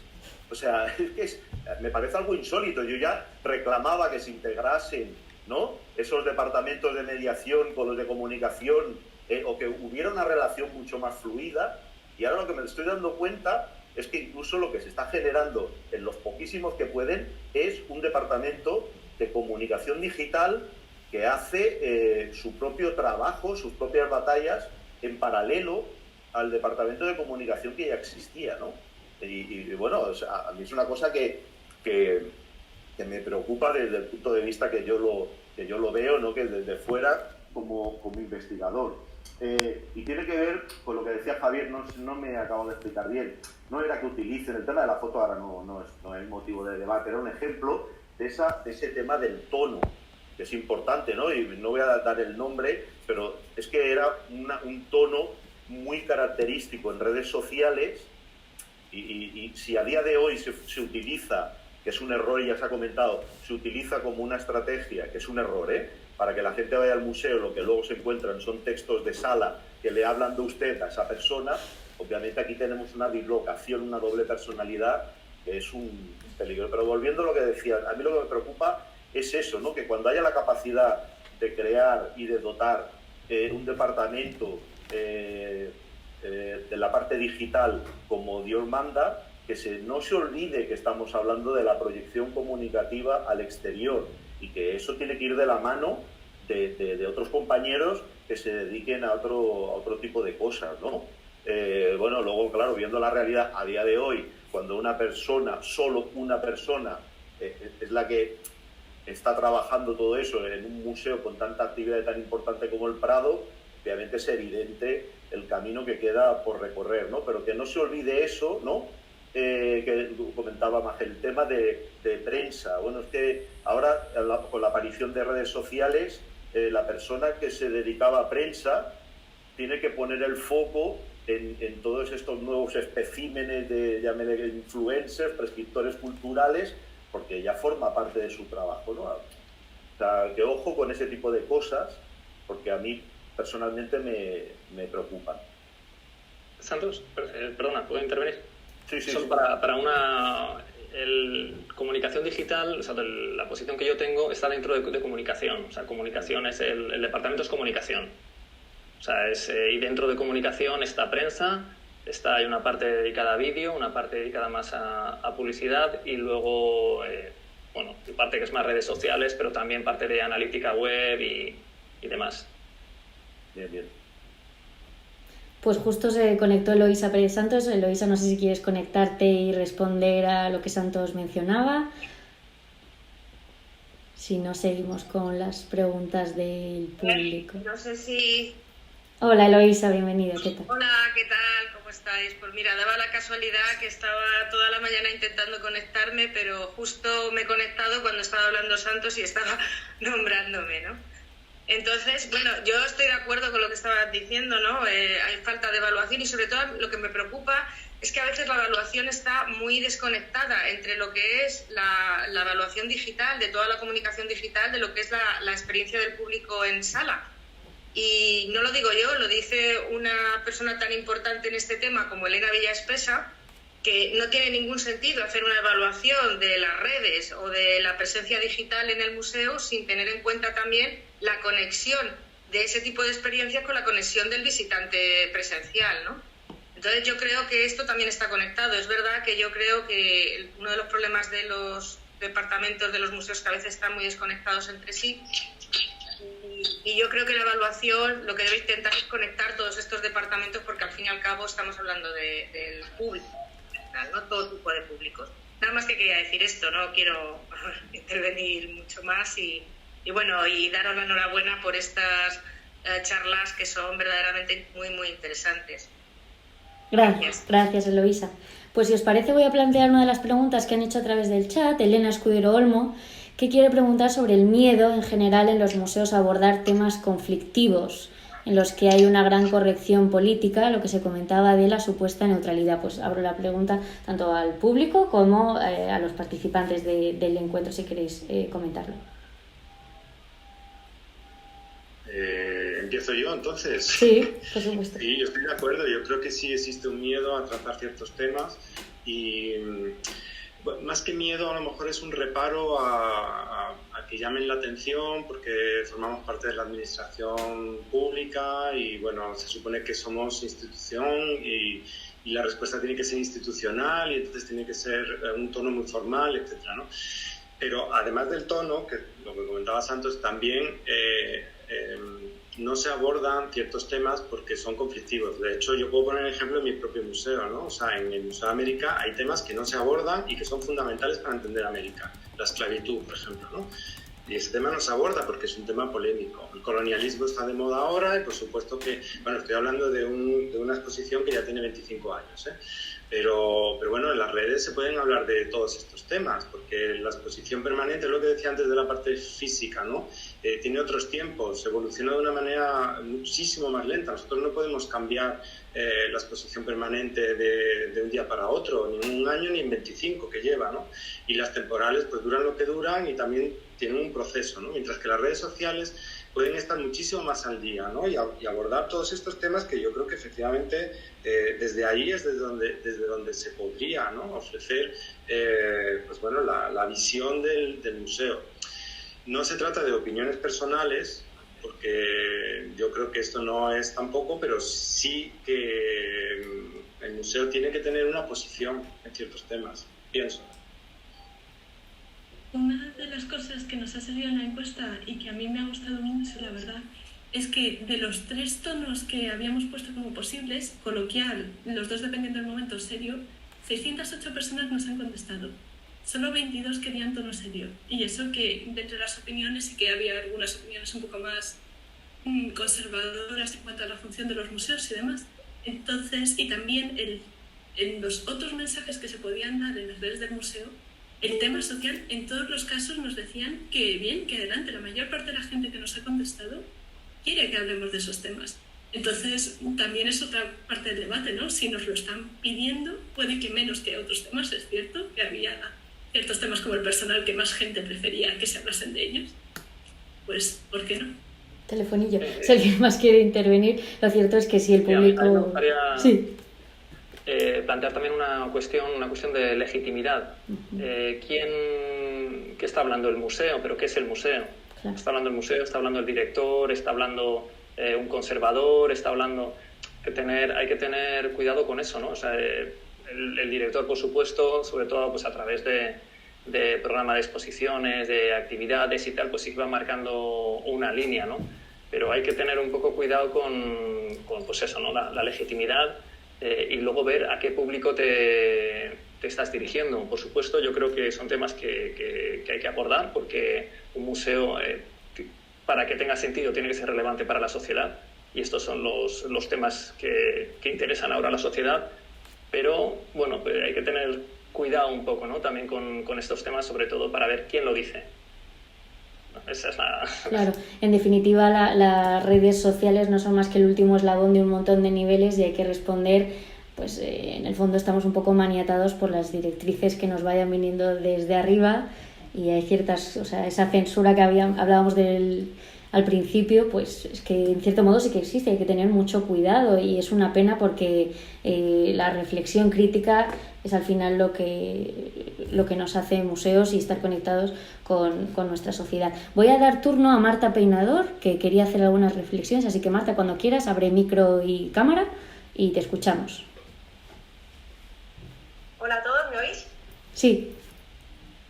Bueno, yo creo, quería hacer un poco de resumen de algunas cosas que han dicho, que en principio es muy importante el tema del liderazgo, de que haya una persona que esté al frente del museo y que apoye todo esto, que haya un plan de comunicación claro que integre la comunicación más clásica y la comunicación digital. Y muchas veces me encuentro en muchos congresos que las personas que se dedican al tema digital en los museos tienen que ser evangelizadores de estos temas al resto del equipo del museo, porque tienen unas ocasiones porque ya tienen una edad y en otras ocasiones porque les falta formación o ambas cosas a la vez, y todo esto les resulta muy extraño, ¿no? Pero que creo que lo que hay que ser conscientes es de que aunque tú no domines unas herramientas, tengas la edad que tengas, creo que tienes que ser consciente de que hoy en día no podemos quedarnos al margen del mundo digital en los museos, porque está en toda la sociedad y los museos están en la sociedad y no nos podemos quedar al margen. Que tú las sepas manejar o no, pues dependiendo de tus condiciones, tu edad o lo que sea, pues puedes manejarlas o no. Pero tienes que tener gente en el equipo que lo sepa hacer y darle pista para que eso avance. Y tú tener un liderazgo por encima que esto lo lleve adelante. Eso es muy importante. Después estoy también de acuerdo en la importancia de hacer analítica web, de analítica de redes para evaluar un poco cómo van esas cosas. Pero yo, por ejemplo, a mí me pasa que yo estoy trabajando ahora para la Museum Week como voluntaria, por eso cuando antes alguien mencionó de algo encorsetado, me gustaría que si tenéis alguna cosa me lo comentéis, porque yo ahora que estaba explicando en español o en catalán durante la Museum Week, iba contestando a la gente que iba posteando, tanto museos como personas privadas que iban haciendo esto. Entonces, si tenéis alguna sugerencia de mejora o lo que sea, os agradecería que me lo transmitierais y así yo lo puedo decir a la organización de cara a la edición que va a haber en noviembre, coincidiendo con la Semana de los Museos, que se ha aplazado al mes de noviembre por el confinamiento que hubo durante la jornada del Día de los Museos el 18 de mayo. Y bueno, va a haber novedades, no puedo decir nada porque está todavía en preparación, pero si tenéis algún tipo de ideas que puede haber, no sé, cosas que queréis cambiar o cosas o ideas o sugerencias, os lo agradecería. Lo que sí que ahora sí que me han dicho que tengo orden de publicar solo en inglés. Entonces, claro, a veces lo he dicho, digo, es que claro, publican cosas en español y si no interactúo en español, ¿le voy a contestar en inglés? A ver. Claro. Pero tengo que hacer por el momento de contestar, de publicar solo en inglés y tal, hasta que vuelva a ser la jornada. Mientras no tenga orden de otra cosa, por eso lo advierto que si no contesto o si contesto en inglés, no os extrañéis. Y también estoy llevando ahora mismo las redes sociales de la BICOM, del comité del ICOM que se dedica a audiovisuales, nuevas tecnologías y redes sociales. Estoy ayudando a otra persona, pero claro, me encuentro con que la analítica web muchas veces se hace con herramientas de pago que yo no puedo abrir siendo una voluntaria trabajando para estos eventos o estas instituciones, y que yo tampoco sé manejar. Me han dicho en un curso, existe esta herramienta que es muy buena, pero yo no sé cómo va. Necesito que alguien me la enseñe y no hay cursos prácticos para aprender eso. Y ir a un museo no puedes porque no pueden contratar. Una agencia de comunicación de las que se ha hablado, he enviado el currículum a muchísimas y no tienen gente que sea de museos. Si yo tengo 10 clientes que son museos, 10 de sanidad y 10 de restaurantes, yo tendría 3 personas en la plantilla que hubieran hecho un máster en redes sociales o formación en temas digitales y que además fueran médicos, biólogos, gastrónomos, lo que sea. Pero te encuentras con que sí, tu currículum es muy interesante, pero ya tenemos un equipo hecho. Y yo pienso, digo, estás llevando a redes sociales de 4 o 5 museos y no tienes nadie dentro del equipo que sepa un poco de qué va esto, de cómo funciona esto. Entonces, esto también me parece que es una cosa importante. De hecho, de cuando se escoja una agencia, sepa si hay alguien dentro que sabe de los temas de los que se tiene que hablar, que es muy importante también. Y también la idea que decía antes Clara de que la misión de las redes sociales es dirigir tráfico a la web, que yo lo he utilizado cuando llevo a las redes sociales del Comité de Exposiciones de ICON o lo que estoy haciendo ahora.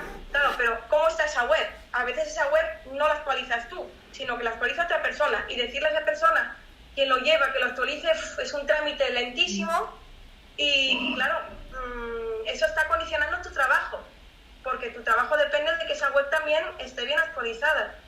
Y si eso se produce cada 6 meses o no se hace con el ritmo que exige el mundo digital, pues también eso está repercutiendo en tu trabajo. Entonces son cosas que yo me he encontrado trabajando como voluntaria y que me gustaría que si algún día espero llego a trabajar en algún museo llevando las redes, o en alguna agencia que lleve las redes de un museo, pues alguien me enseñe mucho más de analítica web, que es el punto débil que tengo ahora, y por eso muchas veces no me han cogido en algún trabajo, porque no sé hacer eso. Digo, si nadie me coge y nadie me enseña, no puedo aprender.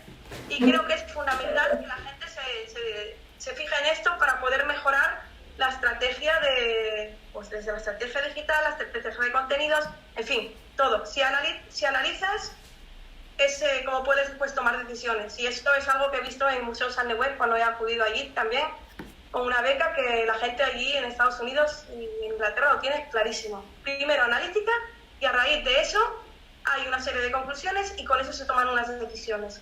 Eso es la clave, y aquí yo creo que vamos al revés. Primero publicar, porque hay que estar en redes, hay que estar presentes, y luego la analítica, pues no sé. Claro, como no estoy trabajando dentro de las instituciones, no sé quién la hace, cuánta gente, cada cuánto tiempo, si se la hace una agencia, eso ya lo desconozco. Entonces, creo que son temas bastante importantes. El liderazgo, el tema de la analítica web y de redes en general para después decidir estrategias futuras, lo que decía antes María Jesús, de tener esta planificación y esa estrategia clara. Y después también el tema de lo que había dicho antes del liderazgo. No sé. Muchísimas gracias, Marta. A mí me gustaría puntualizar comentar una comparativa, sobre todo, que muchas veces nos gusta compararnos con los museos anglosajones, pero es que estamos muy lejos de ahí. Estamos muy lejos a nivel de estructura, a nivel de presupuesto, a nivel de cultura corporativa. Entonces, que la administración, la mayoría de los museos en España forman parte de la administración, y yo quiero poner un poco, los equipos son muy, muy limitados. Entonces, por ejemplo, a la hora de hablar de analítica web, si haces la analítica web, pero ¿te las pones a ti mismo? ¿O cómo? Porque, me refiero, ¿a quién se la vas a exponer? O sea, si ya sabes más o menos qué tipo de público tienes, ya sabes más o menos, porque te has encargado, la gente que se encarga de esto, en el fondo es equipos muy, muy reducidos. Entonces ya saben a qué público se dirigen, conocen casi hasta los usuarios. Entonces, esta parte de los informes, está muy bien, pero yo creo que ahora mismo, quizá viendo los recursos que tenemos y yendo sobre todo a la mayor eficiencia, que es una de las grandes de los grandes temas, ¿no?, que tenemos que afrontar los museos, hacer lo máximo con lo que tenemos, ¿no? y tenemos poquito. Sobre todo no compararnos con los museos anglosajones. Por ejemplo, el Metropolitan, yo no sé cuánta gente puede tener en digital. Entonces, todo este tema de los informes está muy bien, pero yo creo que es un paso después, es un paso posterior. Pero por otro lado, para ser optimistas, lo que sí que yo estoy viendo a nivel personal, por ejemplo, en el Museo del Prado, sobre todo a raíz del confinamiento, ¿no?, que ha sido, en este aspecto, pues ha sido un empujón grande a lo digital. Ya lo iba siendo, iba funcionando bastante bien, pero ahora pues se ha disparado pues todavía más, sobre todo a nivel por ejemplo, de visitas a la web, de notoriedad, de visualizaciones, ¿no? En el Prado pues se llegó en determinados momentos, se multiplicó por 10 las visitas a la web. Entonces, eso sí que ha generado en todo el museo, que como digo, ya ya estaba ahí, ¿no? Se estaba formando una idea de la importancia que tiene lo digital. Hay muchísimo apoyo a nivel interno de todos los departamentos. Ahora lo que pasa es que la administración tiene unas herramientas y entonces pues que van despacio. Entonces yo creo que la idea sí que es clara de apostar por lo digital, pero lleva su tiempo, no es como la empresa privada que, bueno, pues ya está, contratas a 5, a los mejores, a los que tú quieres para tal y creas un nuevo departamento. En la administración no funciona así. Entonces tenemos las herramientas que tenemos y hay que jugar con esas reglas del juego. Pero yo soy optimista, o sea, ya digo, sin compararnos con los museos anglosajones. A mí me gustaría haceros una pregunta a las personas que trabajáis en los museos. Y es, si después de esta pandemia en la que se ha visto que la digitalización en todos los sentidos es clave, si habéis tenido alguna respuesta por parte de la administración, por parte de quien pone el dinero y la financiación, en plan de, oye, te llevo X años exigiendo una dotación económica para hacer una digitalización, ya veo así, ¿no? Y si no os dais cuenta que es algo que, por ejemplo, está pasando y también son las respuestas así en sectores de enseñanza, en sectores de sanidad, en plan de necesitamos digitalización y vosotros tenéis que poner, como administración, tenéis que poner el dinero para implementarla. Y está todo el mundo así, pero ya veo que es una pregunta retórica. Sí, puedo. Llega hasta el punto de que la digitalización que nosotros hemos hecho de la sala del apostolado la hemos realizado nosotros a través de tutoriales de YouTube. Algo que debería ser casi algo que se contrata a una empresa porque lo habrían hecho 1000 veces mejor. Pero bueno, cuestiones de dinero, ¿no? Al final a veces es lo que nosotros queramos hacer. Sí, bueno, por ejemplo, nosotros en el departamento de comunicación trabajamos a coste cero, no tenemos un presupuesto asignado al departamento, así que, pues bueno, todo lo que hacemos lo hacemos, como decía Javier, con lo que tenemos, sin poder disponer de nada que suponga un coste extra y echándole mucha creatividad al final. Yo quería comentar una cosita, que igual toda esta cosa de eso, lo que comentaba antes, de llevar 10 años lamentándonos, etcétera, es porque siempre nos creemos, yo me incluyo, pero siempre nos creemos como lo más importante. Casi todos los departamentos, y nosotros lo sabéis, de los museos tienen coste cero, no somos los únicos, somos... la realidad es que en los museos estatales y en otro tipo de museos más pequeños es que todos somos pobres. Entonces, el lamento existe, pero yo creo que lo podemos dejar de lado y seguir adelante para reivindicarnos, porque sí, no tenemos dinero, no tenemos presupuestos, es que en realidad ningún departamento lo tiene. Yo recuerdo aquellas contrataciones para catalogar museos estatales de Domus, ¿hace cuánto? 15 años, nunca más han vuelto a existir, o sea, no hay presupuesto en ningún departamento, con lo cual yo creo que sí, lo debemos asumir, reclamar a las instancias competentes lo que sea, pero seguir adelante, porque en el momento, si no seguimos adelante, vamos a seguir con esas carencias y con esa falta de unidad y de reflexión, etcétera, por los siglos de los siglos, no 10 años, sino otros 20 más, creo yo. Sí. Yo quería comentar una cosa de presupuesto cero, pero lo que sí que nos ha dejado la crisis, creo, y además lo he visto en los comentarios de una compañera, es la necesidad de planificación, ¿no? Porque, bueno, pues, nos hemos puesto a hacer muchas cosas simultáneamente, no digo todos, pero yo creo que sin un objetivo muy claro, sin planificar qué es lo que queremos, para qué, o con un orden, y de eso sí que sacamos un resultado, ¿no? Pienso que desde el museo la falta de coordinación a lo mejor interna o de un trabajo más, una relación más intensa entre los departamentos, una relación también más intensa entre los distintos museos, que también Javier hizo una iniciativa fantástica al invitar a otros museos y darles la oportunidad de una visibilidad que a lo mejor no tienen, ¿no? A través del Prado, que yo creo que fue una iniciativa fantástica. Esa relación dentro del museo, entre los museos, es necesaria, ¿no? Pero lo que es más necesario, y Maje lo comentó también, es la necesidad de una planificación, ¿no? Y yo creo que después de la crisis o después de esta reflexión que hemos tenido, de esto sí que nos hemos dado cuenta todos. Creo, vamos, no sé, los que os dediquéis a comunicación seguramente, ¿no? Y los que no nos dedicamos también. Necesitamos una planificación, saber hacia dónde nos dirigimos. Y yo creo que nadie plantea sinceramente. Me parece que en las encuestas dijisteis que solo 7 personas decían que no eran importantes las redes sociales, ¿no? Yo creo que ese debate ya está superado. O sea, las redes sociales ya forman parte de nuestra vida, nos guste o no nos guste. Yo creo que en ningún museo, quizás si no se han incorporado las redes sociales por falta de medios, no por no considerar que es importante este medio, ¿no?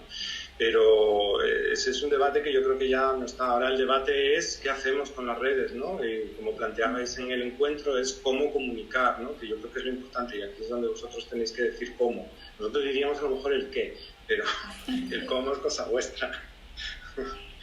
Para ser justos, la pregunta era las redes sociales de los museos en concreto, pero sí, la verdad es que claramente todo el mundo le tenía mucha importancia. Y una de las cosas que me ha encantado que Maja haya comentado y que es lo de que estamos un poco metidos en nuestro propio círculo, que estamos todo el rato hablando de los mismos temas desde hace 10 años y demás. Claro, una repetición tanto de temas acaba creando una mentalidad que crees que es general, pero es de un grupo en concreto. Y era una de las cosas que queríamos intentar comprobar, pero bueno, con la muestra que hemos tenido, pues no ha resultado. No había gran diferencia entre la gente del ámbito de cultura y la gente de otros ámbitos en los tonos o los mensajes. Pero bueno, a lo mejor con otros datos nos habría salido la diferencia esta que creo que puede estar ahí. Yo quiero hacer un comentario sobre el tema del contenido, que estoy súper a favor de las redes sociales y todo, pero a lo mejor los hilos se pierden. Y entonces es un trabajo que un museo hace y que se pierde, porque es que yo los odio de todo. Personalmente no me gustan, me aburro. Y me da pena porque a veces son muy interesantes. Entonces, ¿por qué ese contenido no va a una bitácora de museos estatales o de un museo o yo qué sé, otro sistema? O porque de verdad que a veces es como, sí, es que es muy interesante, pero es que no me apetece ahora verlo. Y ya se me olvida. ¿Puedo responder? Sí. Totalmente de acuerdo. O sea, totalmente de acuerdo. El problema que teníamos trabajando desde los museos es la limitación del medio de las redes, ¿no? Que tienen que ser posts muy cortos, tal. La posibilidad de hacer hilos que te permite alargar un poquito más tu texto, porque nos cuesta mucho resumir, ¿no? Es un problema, nos cuesta resumir. Hay que sintetizar y no podemos. Los hilos era una de las respuestas, pero lo que hicimos, por ejemplo, con Beatriz y yo, Beatriz Robledo es compañera del museo, hicimos con Ainhoa, que lleva en ese momento la página web, los 7 prejuicios capitales, es colgarlo primero en la web y a partir de ahí difundir, ¿no? Y lo que decíais antes, que el trabajo que se había hecho en comunicación en los museos no había tenido repercusión en la prensa. No me digáis por qué, porque además soy el único que no se dedica a esto, pero yo salí en la tele. O sea, el Día Internacional con lo de los 7 prejuicios, pues creo que fue Televisión Española la que decidió que eso le había parecido súper interesante porque coincidía precisamente con el tema al que le dedicaba ICOM el día, ¿no? Entonces sí hubo una repercusión de esa pequeña intervención que hicimos desde el museo y sí que recogieron en este caso la televisión pues el trabajo que estábamos haciendo, ¿no? O sea, a veces cuando uno no se lo espera pues sí que aparece, por ejemplo, uno de los vídeos más vistos del museo, del canal de YouTube, que tiene más de 300.000 visitas, no está hecha con ningún medio, está hecha con recursos cero, con una cámara de fotos digital, grabamos un vídeo que es una limpieza con huevo, una limpieza que se hace chamánica en Ecuador, y eso tiene más de 300.000 visitas. Entonces, no sabes, yo no lo sé, vosotros seguro que sí, pero vamos, yo no sé muy bien cómo, qué es lo que se puede plantear y qué es lo que la gente está esperando, porque cuando menos lo espera uno es cuando resulta que lo que estás haciendo tiene una repercusión, ¿no? Bueno, a la pregunta que te hacías, que sí, que estoy de acuerdo contigo, en que los hilos a veces se pierden y es mejor dejarlo en algún sitio porque es un trabajo que está hecho y que a veces es interesante, ¿no?, mantener. Yo solamente una cosita, que no me refería a que durante la cuarentena, que además ya te vi ahí en Televisión Española, la prensa no haya sacado los museos, es que la prensa no tiene que sacar los museos, tenemos que ir nosotros a la prensa a contarlo. O sea, no podemos pensar que en Madrid, que hay 30.500 museos, seamos tan guays en Twitter o en Instagram que nos vaya a venir Carlos del Amor a grabar. O sea, sino que la prensa tiene que ser una de esas 3 patas o X patas dentro de la comunicación y que nosotros tenemos que hacer informaciones a medida para determinados medios. ¿Sabes? Que yo no me refiero a que la prensa no nos saque una vez más, pobrecito de mí, que no me saca la prensa. No, tengo que ir yo a la prensa y decir, oye, mira, ¿a ti qué te viene bien? Porque yo creo que es una manera interesante que requiere mucho trabajo, de trabajar con prensa, y es mirar simplemente un poquito cada medio de comunicación, que yo no estoy hablando de las cabeceras del país, que hay muchísimos otros medios que son más interesantes y más para nosotros. Ver qué les interesa. Hay muchos medios que el fin de semana no tienen contenidos. Hay medios que llaman y te dicen, ¿tienes algo para poner? Porque es que es agosto, o estoy en cuarentena y quiero sacar otros temas. Y eso es una baza que estamos perdiendo, creo, o que no hemos trabajado lo suficiente. A mí me gustaría comentar brevemente también lo de, bueno, por supuesto estoy de acuerdo que a la prensa hay que ir a buscarla, no hay que esperar a que vengan, porque sí es buscar el hueco, ¿no? Es buscar el hueco en el que puede ser noticia. Y ellos lo están deseando. Y de hecho, la cantidad de periodistas que están en Twitter para ver qué pueden sacar. Entonces, de hecho, o sea, nosotros tenemos Twitter, una de las estrategias o objetivos es como caja de resonancia para los medios, para que medios de comunicación les lleguen noticias, o sea, les lleguen actividades o bueno, noticiables, ¿no? que les puedan interesar, y luego lo ven en Twitter y muchas veces es, oye, que he visto en Twitter esto, pero ya te llaman porque lo han visto en Twitter. Entonces eso sí que es muy, bueno, interesante, ¿no? Y luego lo de los hilos, nosotros en Twitter ya no hacemos muchos hilos, también desde hace, bueno, pues ya una temporada larga, y es precisamente por eso, es por la gestión de los recursos, porque lleva muchísimo tiempo hacerlo. Es un trabajo, claro, es un trabajo muy complicado, ¿no? Si quieres hacerlo bien, y luego el rendimiento que se saca, pues al comienzo funcionaba muy bien, pero ahora no. Entonces, bueno, animamos a que todo el mundo haga sus hilos, damos toda la disponibilidad de imágenes, de archivo, información y demás, pero nosotros no los hacemos, apostamos para generar nuestro contenido propio por otras redes sociales. Están comentando por el chat que el problema de Carlos del Amor es que vive entre el Prado y el Reina. Y a esto quisiera comentar que hace un año nos reunimos los responsables de departamentos de difusión de los 16 museos estatales con 3 responsables de 3 medios, por prensa escrita, de radio y de televisión. Y estaba Carlos del Amor, y no estaba ni el Prado ni el Reina, y estuvimos hablando con ellos de qué quiere la prensa, cómo nos comunicamos con vosotros, que están saturados de correos que les llegan de museos, nota de prensa, es como no nos interesa, tienes que darnos un guiño, tienes que vender, o sea, el museo es quien debe ir a prensa, por supuesto, y quien debe venderle la historia y que sea atractivo y hacerlo de una manera mucho más creativa. Así que ese es nuestro nuevo reto, cazar a Carlos del Amor con nuestras pequeñas o grandes historias, ¿verdad? Así que nada más, si alguien tiene algo más que comentar, Santos, por supuesto. Una puntualización de esa broma que la he hecho pública ya más de una vez. Que al final, ¿veis cómo vamos acabando y hablamos de comunicación en general? Y hay una cosa que sigue siendo muy importante, ya no lo es tanto, pero lo sigue siendo por el poder de prescripción, de prestigio que te da, etcétera, etcétera, que es la prensa tradicional. O sea, para los museos sigue siendo algo fundamental, pero aún así, las redes sociales, y por aquí ha habido algún museo, gracias a las redes sociales, Internet y las redes sociales, hay museos que no existían y ahora existís. O sea, perdonad que ponga ejemplos, museos de equipamientos patrimoniales. No había oído hablar nunca del Museo de Almería hasta que una determinada persona lideró el proyecto museístico. No había oído hablar nunca de la Alcazaba de Almería, y lo siento, por mi desconocimiento, y desde un momento que una persona lidera el proyecto y lo proyecta comunicativamente utilizando herramientas gratuitas como Internet y las redes sociales, eso está ahí presente. Está presente. Vaya o no vaya. Esa es otra cuestión que antes ha comentado, ¿no? Vaya, acabe yendo pero es muy posible, y a mí me ha pasado en primera persona, que no es muy científico, pero me ha pasado de ir a sitios que jamás hubiese ido en determinadas ciudades y gracias a esa proyección que hacen en redes, acabar visitando ese museo y no otro que quizá me interesaba más. Es cierto, los museos de la Junta de Andalucía, y si hay alguno aquí os invitamos a participar, su labor en redes es absolutamente maravillosa y les ha dado muchísima visibilidad. Nosotros, por ejemplo, en nuestro caso, la prensa con la que mantenemos mayor relación es la prensa local, y en cambio con redes se abre mucho más ese rango y llegamos a otras partes.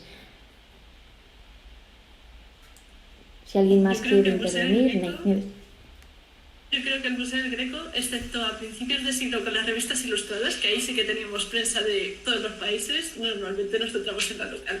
Es una pena, las revistas ilustradas, al menos a nosotros, hace 100 años, nos daban mucha salida. Pues nada más, han llegado las 2, ha durado más esta reunión de lo que teníamos previsto, signo de que el debate sigue activo, que no es nuevo. Queda mucho trabajo por hacer de la evaluación, es algo que hay que implantar y hacerlo nuestro y cotidiano.